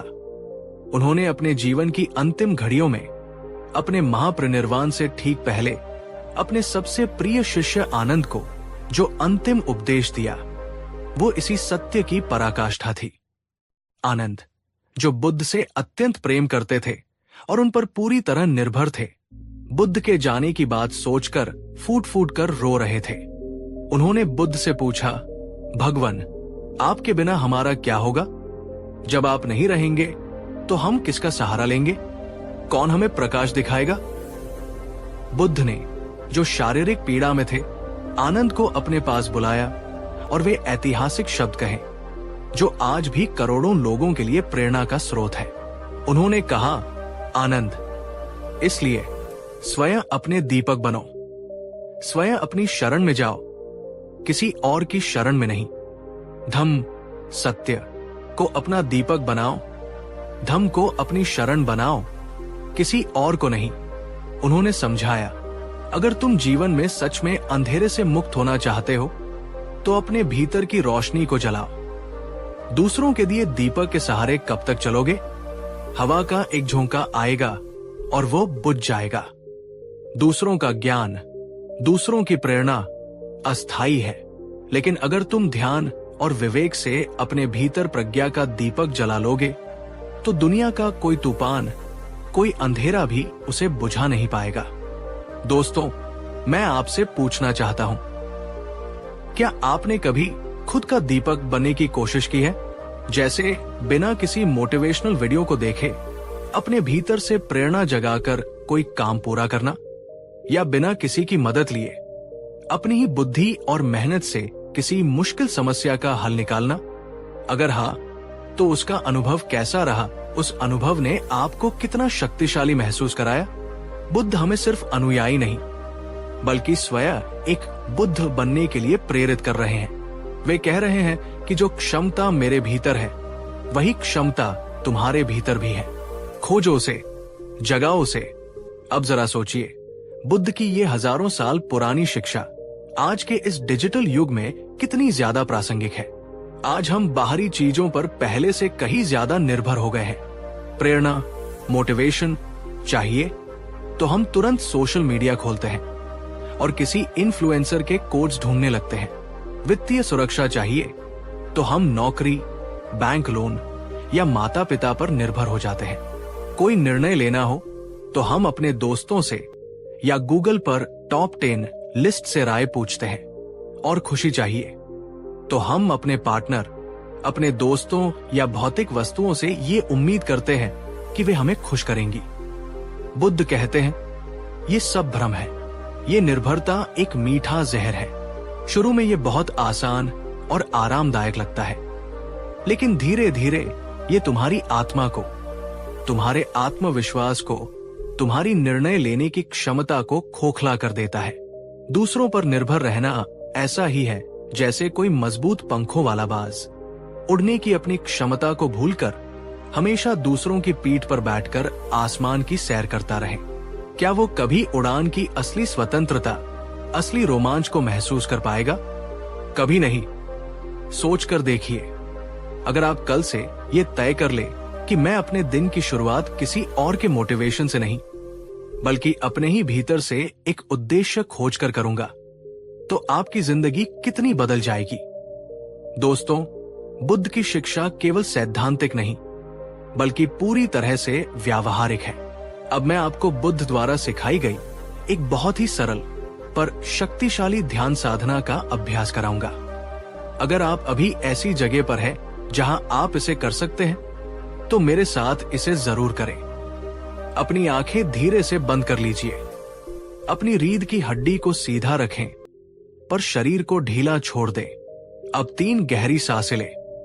हर सांस के साथ महसूस करें कि आप बाहरी दुनिया के कोलाहल से हटकर अपने भीतर की दुनिया में प्रवेश कर रहे हैं। अब अपना पूरा ध्यान अपने हृदय केंद्र पर, अपनी छाती के बीच में ले आएं और अपने मन में, अपने हृदय से ये वाक्य दोहराएं, मैं अपनी शरण स्वयं हूं। मेरी शक्ति मेरे ही भीतर है। मुझे किसी बाहरी सहारे की आवश्यकता नहीं है। मैं पूर्ण हूं। मैं समर्थ हूं। मैं अपना प्रकाश स्वयं हूं। इन वाक्यों को महसूस करने की कोशिश करें। इनकी ऊर्जा को अपने पूरे शरीर में फैलने दें। अब धीरे धीरे अपनी हथेलियों को आपस में रगड़ें और उन्हें अपनी आंखों पर रखकर कोमलता से अपनी आंखें खोलें। क्या आप अपने भीतर एक अलग तरह की शांति, एक अलग तरह की स्थिरता और शक्ति महसूस कर पा रहे हैं? यह है आपकी अपनी आंतरिक शक्ति से जुड़ने का पहला कदम। इस अभ्यास को रोजाना सिर्फ 5 मिनट करने से आप धीरे धीरे पाएंगे कि आपका आत्मविश्वास और आत्मनिर्भरता का भाव बढ़ रहा है। तो दोस्तों, आज की इस कहानी और शिक्षा से हमने क्या सीखा? बुद्ध ने हमें सिखाया कि सच्ची स्वतंत्रता और सच्ची शक्ति का मार्ग बाहर नहीं, हमारे भीतर से होकर जाता है। दूसरों पर निर्भर रहना एक बंधन है, एक कमजोरी है। खुद की ताकत को पहचानना और उस पर भरोसा करना ही सच्ची मुक्ति है। आपकी हर समस्या का समाधान, आपकी हर चुनौती का सामना करने की शक्ति आपके ही भीतर छिपी है। जरूरत है तो बस उसे खोजने की, उसे जगाने की। खुद अपना दीपक बनो, अपनी शरण स्वयं बनो। और याद रखिए, अगर आप अपनी ताकत को पहचान लेते हैं और अपने ही प्रकाश में चलना शुरू कर देते हैं, तो पूरी दुनिया आपके खिलाफ क्यों न हो, आपका मार्ग कोई नहीं रोक सकता। आप स्वयं अपने भाग्य के निर्माता बन जाते हैं।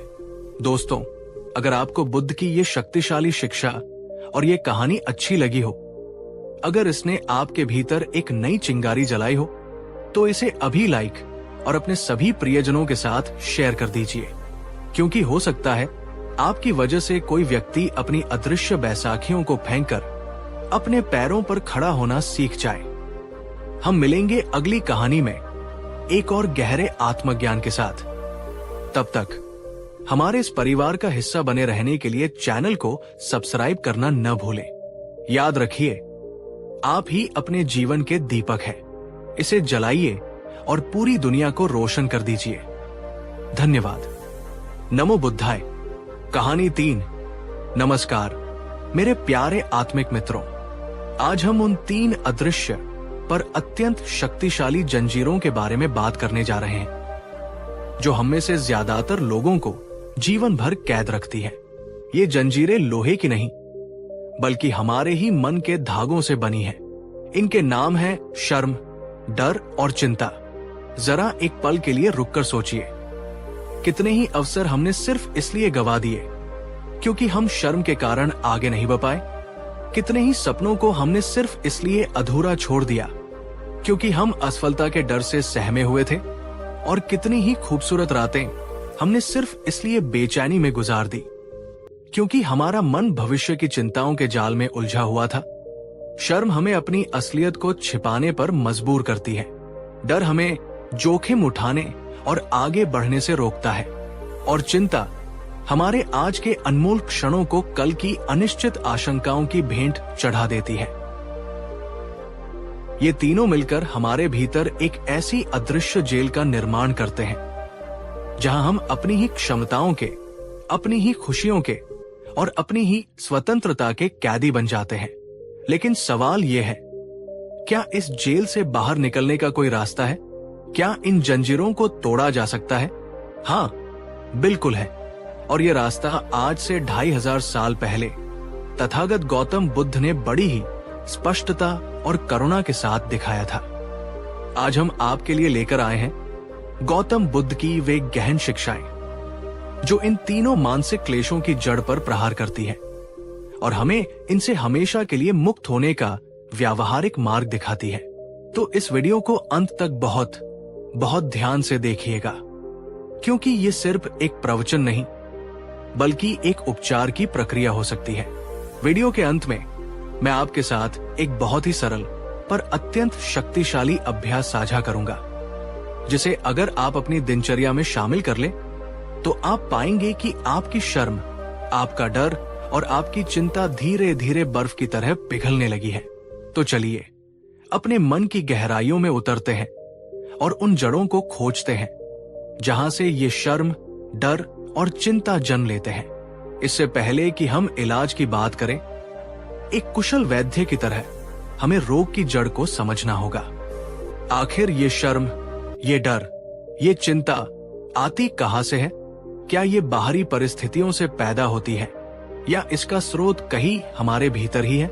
बुद्ध ने अपनी गहनतम देशनाओं में बार बार एक ही सत्य को दोहराया, मनो पुब्बंगमा धम्मा मनो सेठा मनोम्या, अर्थात सभी धर्मों, अवस्थाओं का अगुवा मन है। मन ही श्रेष्ठ है, वे सभी मनोमय है, मन ही सब कुछ है। तुम जो सोचते हो वही बन जाते हो। जरा इस बात की गहराई को समझिए। जब आप किसी नए व्यक्ति से मिलते समय या मंच पर कुछ बोलते समय शर्म महसूस करते हैं, तो उस क्षण आपके मन में क्या चल रहा होता है? लोग मेरे बारे में क्या सोचेंगे? कहीं मैं कुछ गलत न बोल दूं? कहीं मेरी हंसी न उड़े? मैं दूसरों जितना अच्छा नहीं हूं? ये सब क्या है? ये सब मन की कल्पनाएं हैं, भविष्य की आशंकाएं हैं।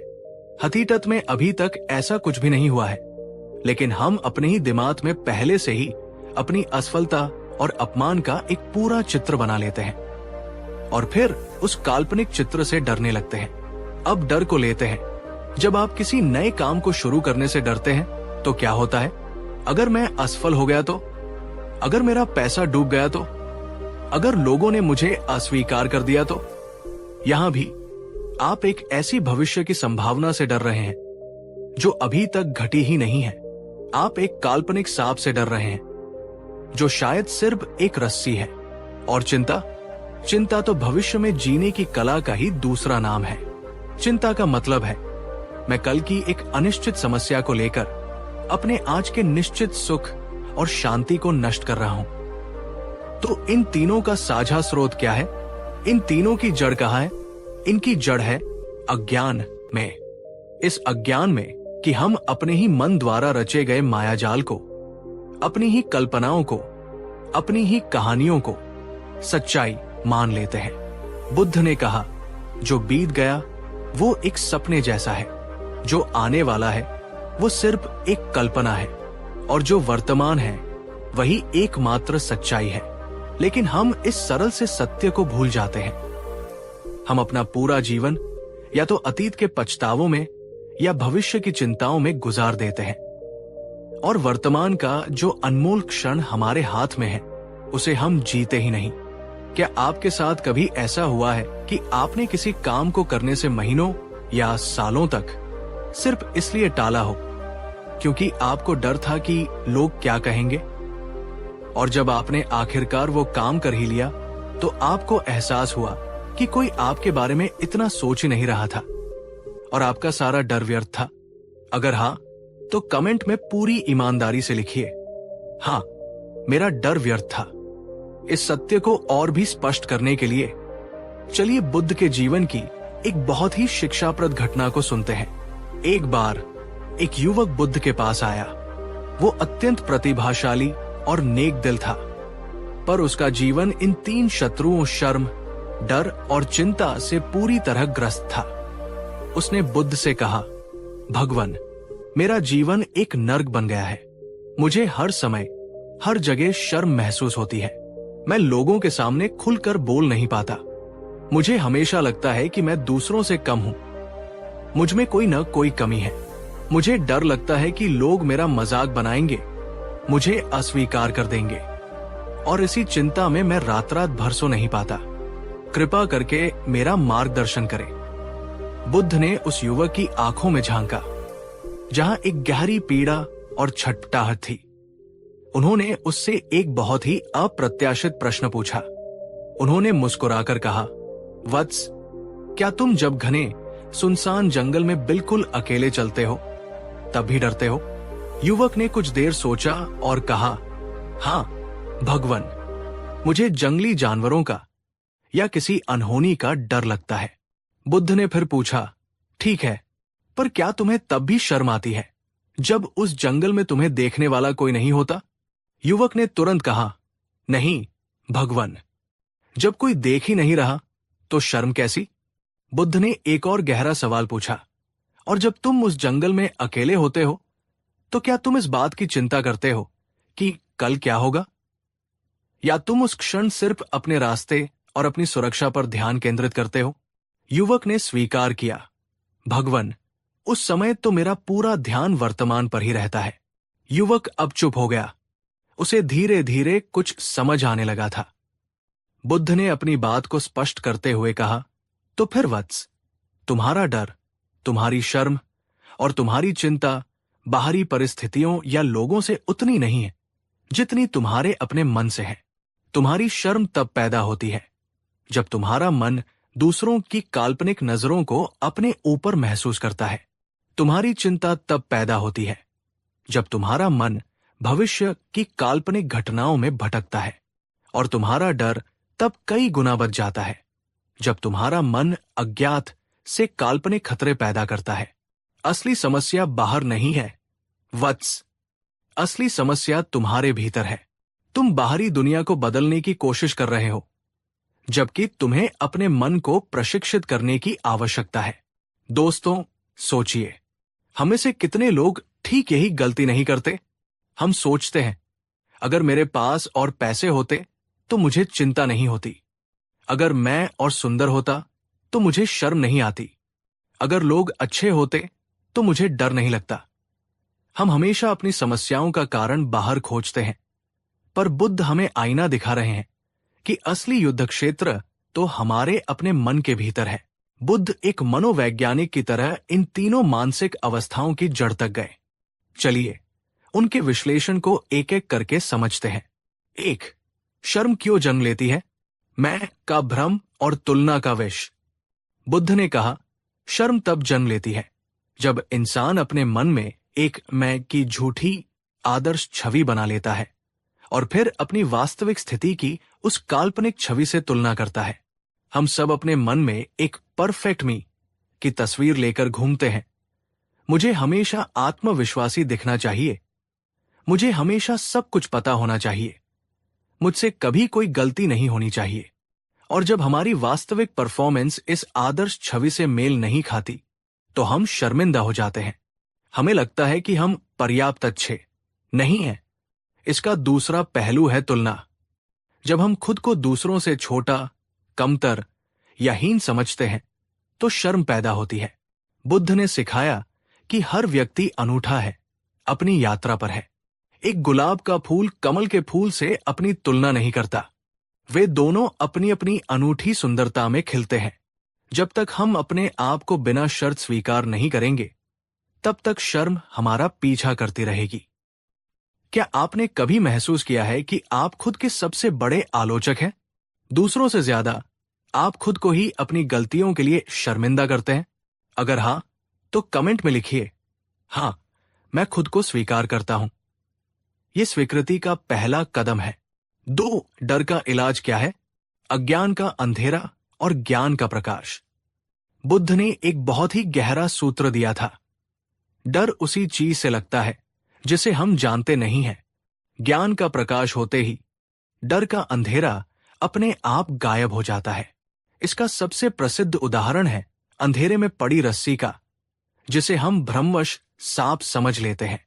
जब तक हमें लगता है कि वो सांप है, हमारा दिल तेजी से धड़कता है, हमें पसीना आता है, हम कांपने लगते हैं।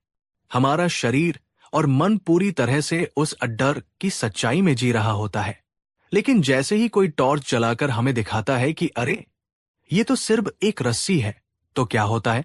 हमारा डर एक पल में, बिना किसी प्रयास के, गायब हो जाता है। सोचिए दोस्तों, आपकी जिंदगी में वे कौन सी रस्सियां हैं जिन्हें आप सांप समझकर बैठे हैं?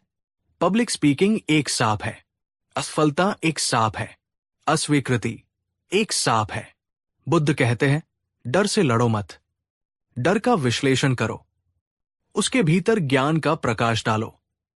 पूछो, जिस चीज से मैं डर रहा हूं, उसकी सबसे बुरी संभावना क्या है? क्या मैं उसे सह सकता हूं? आप पाएंगे कि 99% मामलों में आपका डर आपकी कल्पना से कहीं ज्यादा बड़ा होता है। 3, चिंता का सच क्या है? भविष्य का काल्पनिक बोझ। बुद्ध ने कहा, चिंता वो ब्याज है जो हम उस कर्ज पर चुकाते हैं जो हमने कभी लिया ही नहीं। चिंता का पूरा अस्तित्व भविष्य पर टिका है, एक ऐसा भविष्य जो अनिश्चित है और जो शायद कभी वैसा हो ही नहीं जैसी हम कल्पना कर रहे हैं। अध्ययन बताते हैं कि हमारी लगभग 85% चिंताएं कभी सच होती ही नहीं, और जो 15% होती भी है, उनसे निपटने की शक्ति हमें उसी क्षण मिल जाती है। तो हम क्या कर रहे हैं? हम उन 85% व्यर्थ की चिंताओं के लिए अपने आज की शांति, अपनी नींद और अपने स्वास्थ्य को दांव पर लगा रहे हैं। ये एक बहुत ही घाटे का सौदा है। क्या आप मानते हैं कि आपने अपनी जिंदगी के कई अनमोल घंटे और दिन सिर्फ ऐसी चिंताओं में बर्बाद कर दिए हैं जो कभी सच नहीं हुई? अगर हाँ, तो इस वीडियो को लाइक जरूर कीजिए ताकि हम सब मिलकर ये संकल्प ले सके कि अब से हम ये गलती नहीं करेंगे। अब जब हमने इन तीनों शत्रुओं की प्रकृति और मनोविज्ञान को समझ लिया है, तो चलिए उस व्यावहारिक त्रिआयामी समाधान की ओर बढ़ते हैं जो बुद्ध ने हमें दिया। पहला कदम, सचेत रहो। एल, वर्तमान में लौटने की कला। ये बुद्ध की सभी शिक्षाओं का आधार है। शर्म, डर और चिंता, ये तीनों केवल तभी जीवित रह सकते हैं जब आपका मन या तो अतीत में हो या भविष्य में। वर्तमान के क्षण में, ठीक इस पल में, न कोई शर्म है, न कोई डर, न कोई चिंता। जब भी आप इन तीनों में से किसी भी भावना को महसूस करें, तो तुरंत अपनी चेतना को अपनी सांस पर ले आएं। बस एक गहरी, धीमी सांस अंदर ले और धीरे धीरे बाहर छोड़ें। अपनी सांस के इस आने जाने को महसूस करें। ये छोटा सा अभ्यास आपके भटकते हुए मन को पकड़कर वापस वर्तमान के लंगर पर ले आएगा। जैसे ही आप वर्तमान में लौटते हैं, आप पाएंगे कि उन काल्पनिक विचारों की पकड़ ढीली पड़ गई है। ये एक पैटर्न ब्रेक की तरह काम करता है जो आपको भावनाओं के बवंडर से बाहर निकालता है। दूसरा कदम, स्वीकार करो। स्वयं से मैत्री करने की कला। शर्म का सबसे बड़ा इलाज है आत्मस्वीकृति। बुद्ध ने मैत्री भावना का उपदेश दिया, जो केवल दूसरों के लिए नहीं, बल्कि सबसे पहले स्वयं के लिए है। खुद को अपनी तमाम कमियों, गलतियों और खामियों के साथ स्वीकार करना सीखें। आईने के सामने खड़े होकर अपनी आंखों में देखकर कहें, मैं तुम्हें स्वीकार करता हूं, ठीक वैसे ही जैसे तुम हो। तुलना करना बंद करें। याद रखें, आप इस ब्रह्मांड की एक अनूठी कृति है। आपकी यात्रा किसी और जैसी नहीं हो सकती। जिस दिन आप खुद से दोस्ती कर लेंगे, उस दिन आपको दूसरों की मंजूरी की जरूरत ही नहीं पड़ेगी और शर्म अपने आप विदा हो जाएगी। तीसरा और सबसे शक्तिशाली कदम, ध्यान करो। मन को प्रशिक्षित करने की कला। यदि शर्म, डर और चिंता मन के रोग हैं, तो ध्यान उनकी अचूक औषधि है। ध्यान हमारे मन का जिम है, जो उसे भीतर से मजबूत बनाता है। हर दिन सिर्फ 10 से 15 मिनट के लिए एक शांत जगह पर बैठें, आंखें बंद करें और सिर्फ अपनी सांस पर ध्यान दें। आपका मन भटकेगा, हजारों विचार आएंगे। आपको उनसे लड़ना नहीं है, उन्हें रोकना नहीं है। आपको बस एक साक्षी की तरह, एक दर्शक की तरह उन्हें आते जाते देखना है और बहुत ही प्रेम से अपना ध्यान वापस अपनी सांस पर ले आना है। ये अभ्यास धीरे धीरे आपके और आपके विचारों के बीच एक दूरी पैदा कर देगा। आपको ये समझ आने लगेगा कि आप अपने विचार नहीं हैं। आप वो शांत आकाश है जिसमें ये शर्म, डर और चिंता के बादल आते हैं और चले जाते हैं। जिस दिन आपको ये बोध हो जाएगा, उस दिन ये बादल आपको भिगो नहीं पाएंगे। क्या आप चाहेंगे कि मैं ध्यान कैसे शुरू करें इस पर एक अलग, सरल और प्रैक्टिकल वीडियो बनाऊं? अगर हाँ, तो नीचे कमेंट में लिखिए, हाँ, ध्यान वीडियो चाहिए। अगर ज्यादा लोगों का अनुरोध होगा तो मैं जरूर बनाऊंगा। दोस्तों, जैसा कि मैंने वीडियो की शुरुआत में वादा किया था, अब मैं आपके साथ वो एक छोटा पर अत्यंत शक्तिशाली अभ्यास साझा करने जा रहा हूं, जिसे अगर आप अपनी रोज की आदत बना लें, तो ये आपके भीतर से शर्म, डर और चिंता की जड़ों को धीरे धीरे उखाड़ फेंकेगा। इसे विचारों की सच्चाई की जांच कहते हैं। अभ्यास के 3 चरण हैं। पहला चरण, विचार को पकड़ो। जैसे ही आप शर्म, डर या चिंता महसूस करें, तुरंत रुकें और पहचानें कि उस भावना के ठीक पीछे कौन सा विचार चल रहा है। उदाहरण के लिए, यदि आपको मंच पर जाने से डर लग रहा है, तो विचार हो सकता है, मैं सब कुछ भूल जाऊंगा और लोग मुझ पर हंसेंगे। इस विचार को मन में स्पष्ट रूप से पकड़ें। दूसरा चरण, विचार पर प्रश्न करो। अब एक जासूस की तरह इस विचार पर सवाल उठाएं। इससे लड़े नहीं, बस इसकी सच्चाई की जांच करें। खुद से पूछें, क्या यह विचार 100% सच है? क्या मैं निश्चित रूप से कह सकता हूं कि मैं सब कुछ भूल जाऊंगा? क्या इस बात का कोई सबूत है कि यह सच है? क्या अतीत में हर बार मेरे साथ ऐसा ही हुआ है? इस विचार को सोचने का मुझ पर क्या प्रभाव पड़ रहा है? इस विचार के बिना मैं कैसा महसूस करूंगा? तीसरा चरण, विचार को बदलो। एक बार जब आप देख लेते हैं कि आपका मूल विचार तर्कसंगत या पूरी तरह सच नहीं है, तो उसे एक अधिक यथार्थवादी, संतुलित और सकारात्मक विचार से बदलें। जैसे मैं सब कुछ भूल जाऊंगा को बदलें, मैंने अच्छी तैयारी की है, हो सकता है मैं थोड़ा नर्वस हूं, पर मैं अपना सर्वश्रेष्ठ प्रदर्शन करूंगा। और अगर मैं कुछ भूल भी गया तो ये दुनिया का अंत नहीं है। लोग समझते हैं, ये अभ्यास शुरू में थोड़ा प्रयास मांगेगा, पर धीरे धीरे ये आपकी आदत बन जाएगा। आप अपने ही मन के झूठे नाटकों को पहचानना सीख जाएंगे और उनकी शक्ति आपके ऊपर से खत्म हो जाएगी।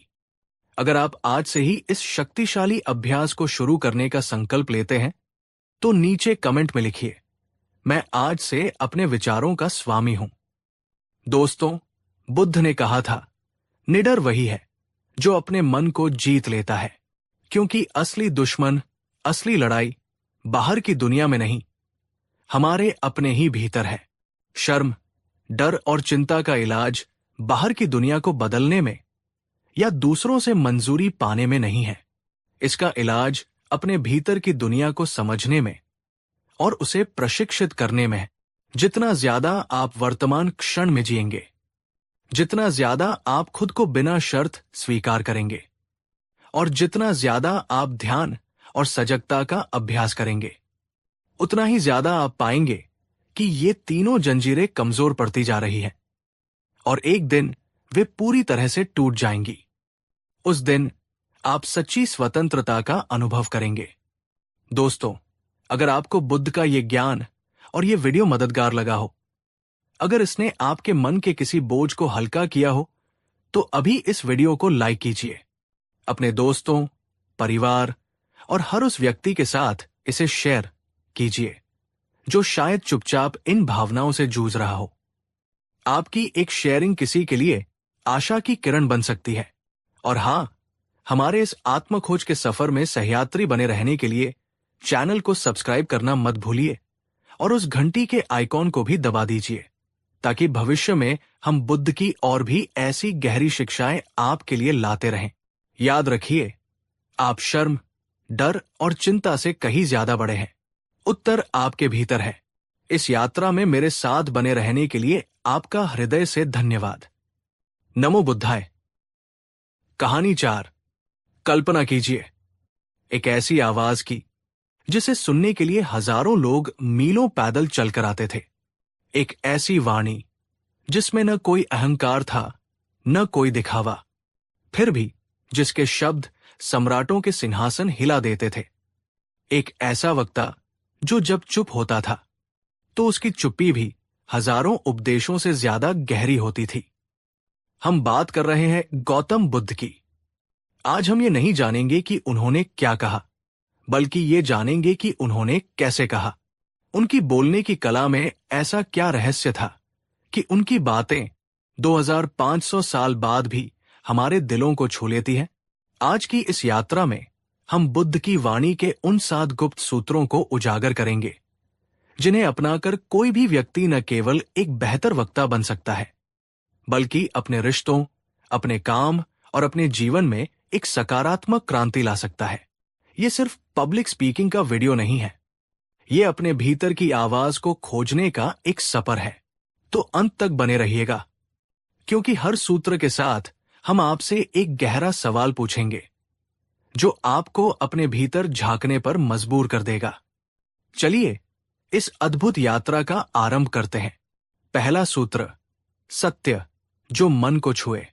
बुद्ध ने कहा था, 3 चीजें ज्यादा देर तक नहीं छिप सकती, सूर्य, चंद्रमा और सत्य। हम सब जानते हैं कि सच बोलना चाहिए, लेकिन बुद्ध का सत्य इससे कहीं ज्यादा गहरा था। उनका सत्य केवल तथ्यात्मक, फैक्चुअल नहीं, बल्कि करुणामय भी था।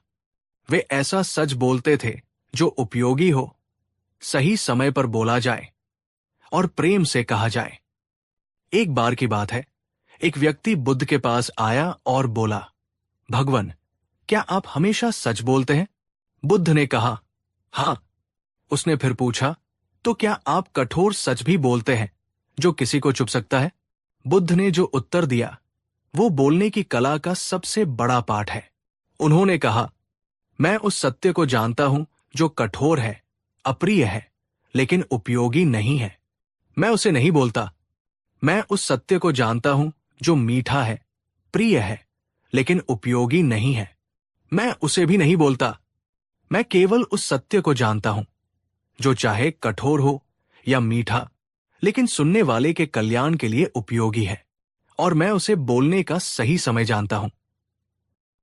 सोचिए, आज हम कितनी बार बिना सोचे समझे सच बोल देते हैं, सिर्फ इसलिए क्योंकि वो सच है। हम ये नहीं सोचते कि क्या ये सही समय है, क्या सामने वाला इसे सुनने के लिए तैयार है, क्या मेरे बोलने का इरादा उसकी मदद करना है या उसे नीचा दिखाना। बुद्ध की कला ये थी कि वे क्या बोलना है से ज्यादा क्यों बोलना है और कैसे बोलना है पर ध्यान देते थे। उनका उद्देश्य कभी किसी को गलत साबित करना नहीं, बल्कि उसका मार्गदर्शन करना होता था। यही कारण था कि उनके कठोर शब्द भी औषधि की तरह काम करते थे, जहर की तरह नहीं। आज कॉर्पोरेट मीटिंग्स में, परिवार की बहसों में या दोस्तों के बीच हम अक्सर ब्रूटल ऑनेस्टी के नाम पर दूसरों को चोट पहुंचाते हैं। हम कहते हैं, मैं तो बस सच बोल रहा था। लेकिन बुद्ध हमें सिखाते हैं कि बिना करुणा के सत्य केवल एक हथियार है। अगली बार जब आप किसी को फीडबैक दें या कोई सच बोले, तो खुद से 3 सवाल पूछें। क्या ये सच है? क्या ये जरूरी है? क्या इसे प्रेम और करुणा के साथ कहा जा सकता है? क्या आपने कभी कोई ऐसा सच बोला है जिसे बोलने के बाद आपको पछतावा हुआ कि काश इसे किसी और तरीके से कहा होता? अपने अनुभव के बारे में सोचें। कमेंट में लिखिए, मैं सत्य को करुणा के साथ बोलने का अभ्यास करूंगा। अगर आपको लगता है कि यह दुनिया में सबसे जरूरी सबक है, तो इस वीडियो को लाइक करके हमारा उत्साह बढ़ाएं। दूसरा सूत्र, सुनने की अद्भुत कला। ये सुनने में शायद अजीब लगे, लेकिन बुद्ध की बोलने की कला का सबसे बड़ा रहस्य उनका बोलना नहीं, बल्कि उनका सुनना था। वे दुनिया के सबसे महान श्रोता थे। जब कोई व्यक्ति उनके पास अपनी समस्या लेकर आता, तो बुद्ध घंटों तक मौन रहकर पूरी एकाग्रता और करुणा के साथ उसकी बात सुनते थे। वे बीच में टोकते नहीं थे, नहीं तुरंत समाधान देने की जल्दी में रहते थे। वे उस व्यक्ति को अपनी पूरी कहानी, अपना पूरा दर्द, अपना पूरा भय बाहर निकाल देने का अवसर देते थे। अक्सर सिर्फ अपनी बात को पूरी तरह से सुने जाने के एहसास से ही उस व्यक्ति का आधा दुख कम हो जाता था। उसे लगता था कि दुनिया में कोई है जो उसे सच में समझता है। एक प्रसिद्ध कथा है। एक स्त्री, किसा गौतमी, अपने मृत पुत्र को गोद में लिए हुए पागलों की तरह घूम रही थी।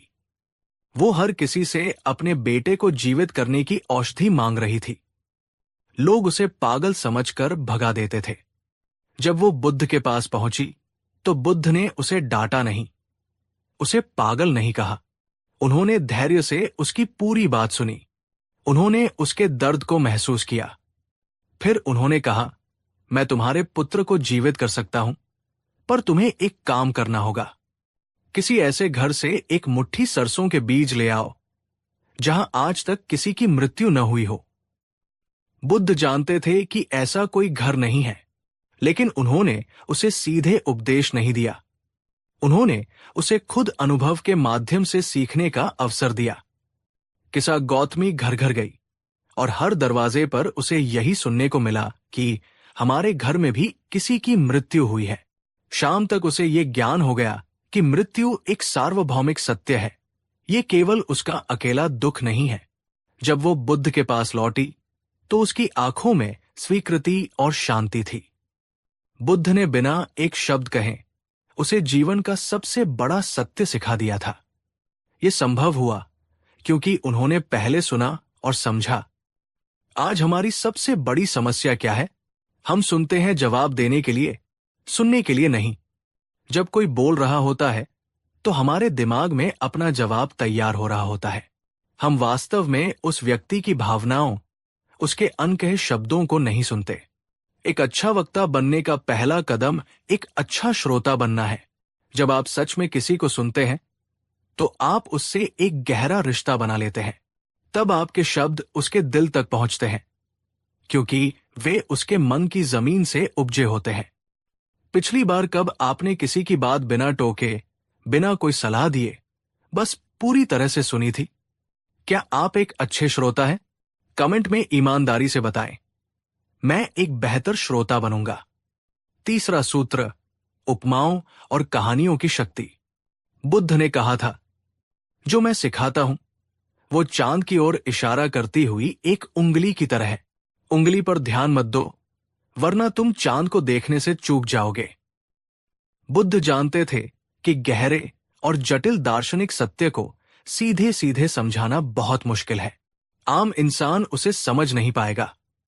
इसलिए वे कहानियों, उपमाओं और रूपकों का प्रयोग करते थे।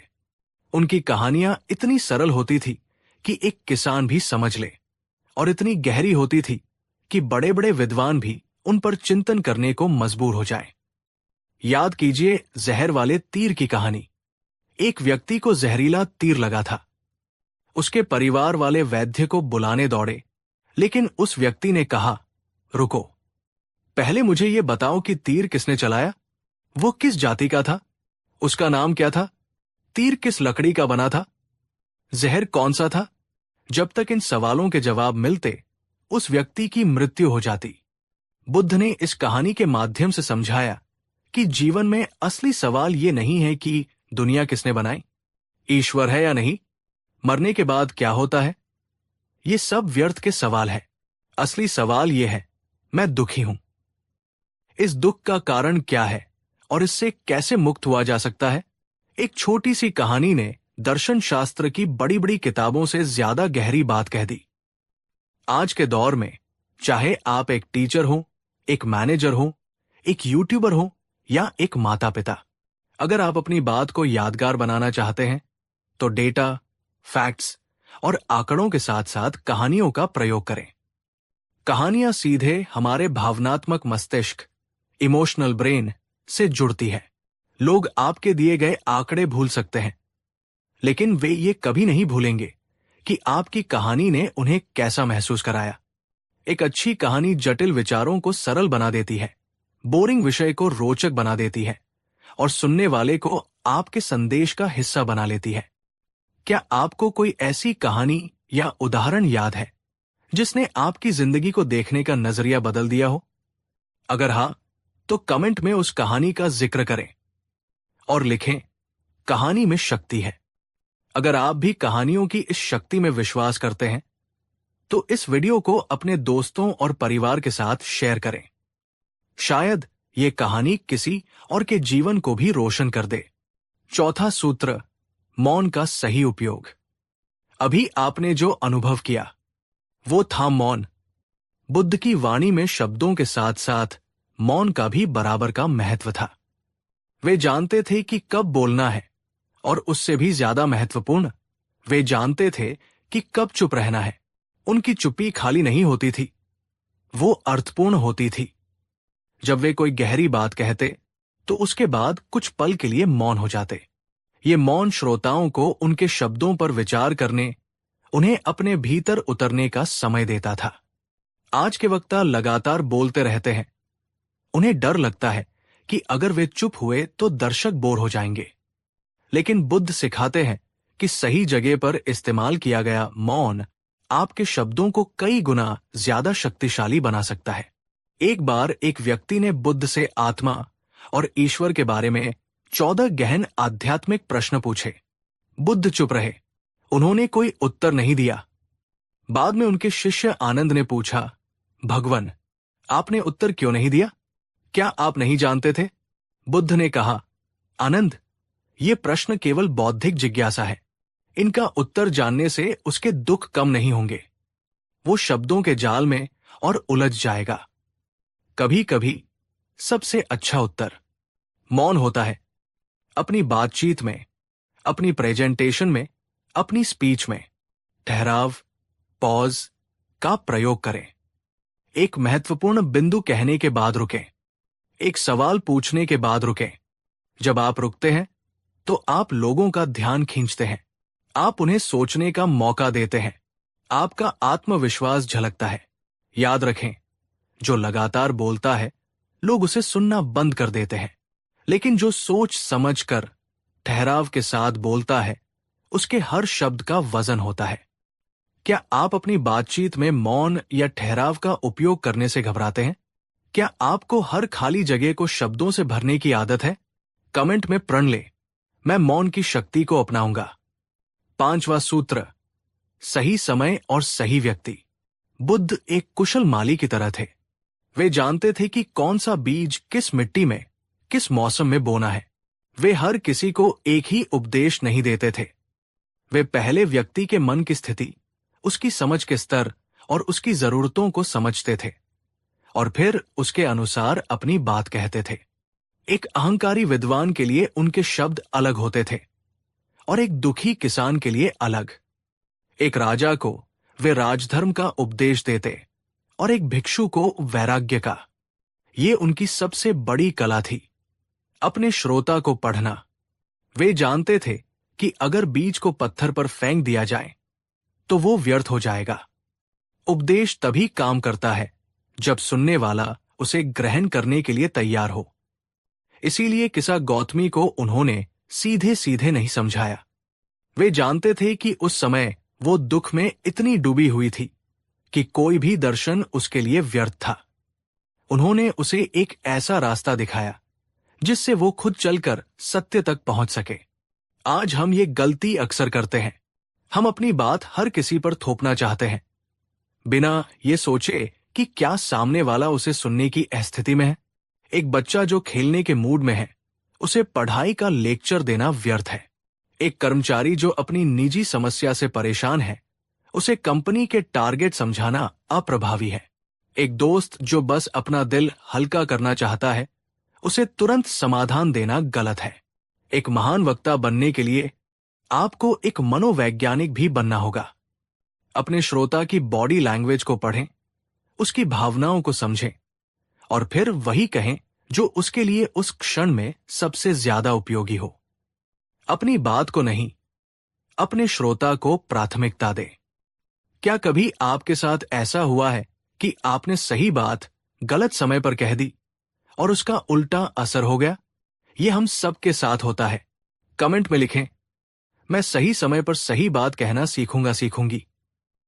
यह सूत्र हर रिश्ते के लिए महत्वपूर्ण है। अगर आप सहमत हैं तो इस वीडियो को शेयर करें, खासकर उन लोगों के साथ जिनके साथ आपका संवाद बेहतर हो सकता है। छठा सूत्र, आंतरिक शांति से उपजी वाणी। बुद्ध की वाणी में जो चुंबकीय आकर्षण था, उसका स्रोत कोई बोलने की तकनीक नहीं थी। उसका स्रोत था उनके भीतर की असीम शांति।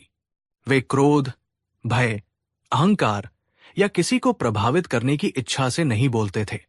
वे अपने मन की गहराइयों से, अपनी समाधि की अवस्था से बोलते थे। उनकी वाणी उनके शांत चित्त का प्रतिबिंब थी। जब आप एक शांत और स्थिर मन से बोलते हैं तो आपकी आवाज में स्वाभाविक रूप से एक ठहराव, एक स्पष्टता और एक आत्मविश्वास आ जाता है। आपकी ऊर्जा, वाइब्रेशन श्रोताओं को शांत करती है। वे आपकी उपस्थिति में सुरक्षित और सहज महसूस करते हैं। एक बार एक व्यक्ति ने बुद्ध को भरी सभा में अपमानित किया, उन्हें गालियां दी। बुद्ध शांत रहे, मुस्कुराते रहे। जब वो व्यक्ति थक गया तो बुद्ध ने उससे पूछा, अगर तुम किसी को कोई उपहार दो और वह उसे स्वीकार न करे तो वो उपहार किसका हुआ? उस व्यक्ति ने कहा, मेरा। बुद्ध बोले, ठीक उसी तरह तुमने मुझे जो गालियां दी, मैंने उन्हें स्वीकार नहीं किया, वे तुम्हारी ही रह गई। ये शांति, ये अविचल समता, यही बुद्ध की सबसे बड़ी शक्ति थी। उनकी इस प्रतिक्रिया ने उस व्यक्ति पर हजारों शब्दों से ज्यादा गहरा असर किया। जब आप पर कोई चिल्लाता है या आपकी आलोचना करता है और आप शांत रहते हैं तो आप तुरंत शक्तिशाली स्थिति में आ जाते हैं। आपकी शांति सामने वाले के क्रोध को निशस्त्र कर देती है। आज जब हम स्टेज पर जाते हैं या किसी महत्वपूर्ण मीटिंग में बोलते हैं तो हमारा दिल तेजी से धड़कता है, हम घबरा जाते हैं। ऐसा इसलिए होता है क्योंकि हम परिणाम से जुड़े होते हैं। लोग क्या सोचेंगे, मैं अच्छा बोल पाऊंगा या नहीं? बुद्ध हमें सिखाते हैं कि बोलने से पहले अपने भीतर शांति खोजो, कुछ गहरी सांसें लो, अपने मन को स्थिर करो। जब आप भीतर से शांत होंगे तो आपके शब्द अपने आप सही जगह पर लगेंगे। आपकी वाणी में एक ऐसी शक्ति होगी जो किसी भी तकनीक से नहीं आ सकती। क्या आप बोलने से पहले घबराहट या चिंता महसूस करते हैं? कमेंट में एक संकल्प ले, बोलने से पहले मैं अपने मन को शांत करूंगा। सातवां सूत्र, शब्दों से परे जीना। और अंत में बुद्ध की वाणी के प्रभाव का सबसे बड़ा और अंतिम रहस्य, वे जो कहते थे वे वही जीते थे। उनके जीवन और उनके शब्दों में कोई अंतर नहीं था। वे करुणा का उपदेश देते थे क्योंकि वे स्वयं करुणा की मूर्ति थे। वे शांति का मार्ग दिखाते थे क्योंकि वे स्वयं शांति के सागर थे। वे वैराग्य की बात करते थे क्योंकि उन्होंने स्वयं राजपाट त्याग दिया था। उनकी कथनी और करनी में इस एकता ने उनकी वाणी को एक असाधारण प्रामाणिकता, ऑथेंटिसिटी और शक्ति दी। लोग उन पर इसलिए विश्वास नहीं करते थे कि उनके तर्क बहुत अच्छे थे, बल्कि इसलिए विश्वास करते थे क्योंकि उन्होंने बुद्ध के जीवन में उन सत्यों को साक्षात देखा था। उनकी जिंदगी ही उनका सबसे बड़ा संदेश थी। आज दुनिया में सलाहकारों, गुरुओं और वक्ताओं की कमी नहीं है, लेकिन हम केवल उन्हीं लोगों से प्रभावित होते हैं जिनके जीवन में उनके शब्द झलकते हैं। एक मोटा डॉक्टर जब वजन कम करने की सलाह देता है तो उसका असर कम होता है। एक गुस्सैल माता पिता जब बच्चे को शांत रहने को कहते हैं तो उसका कोई मतलब नहीं होता।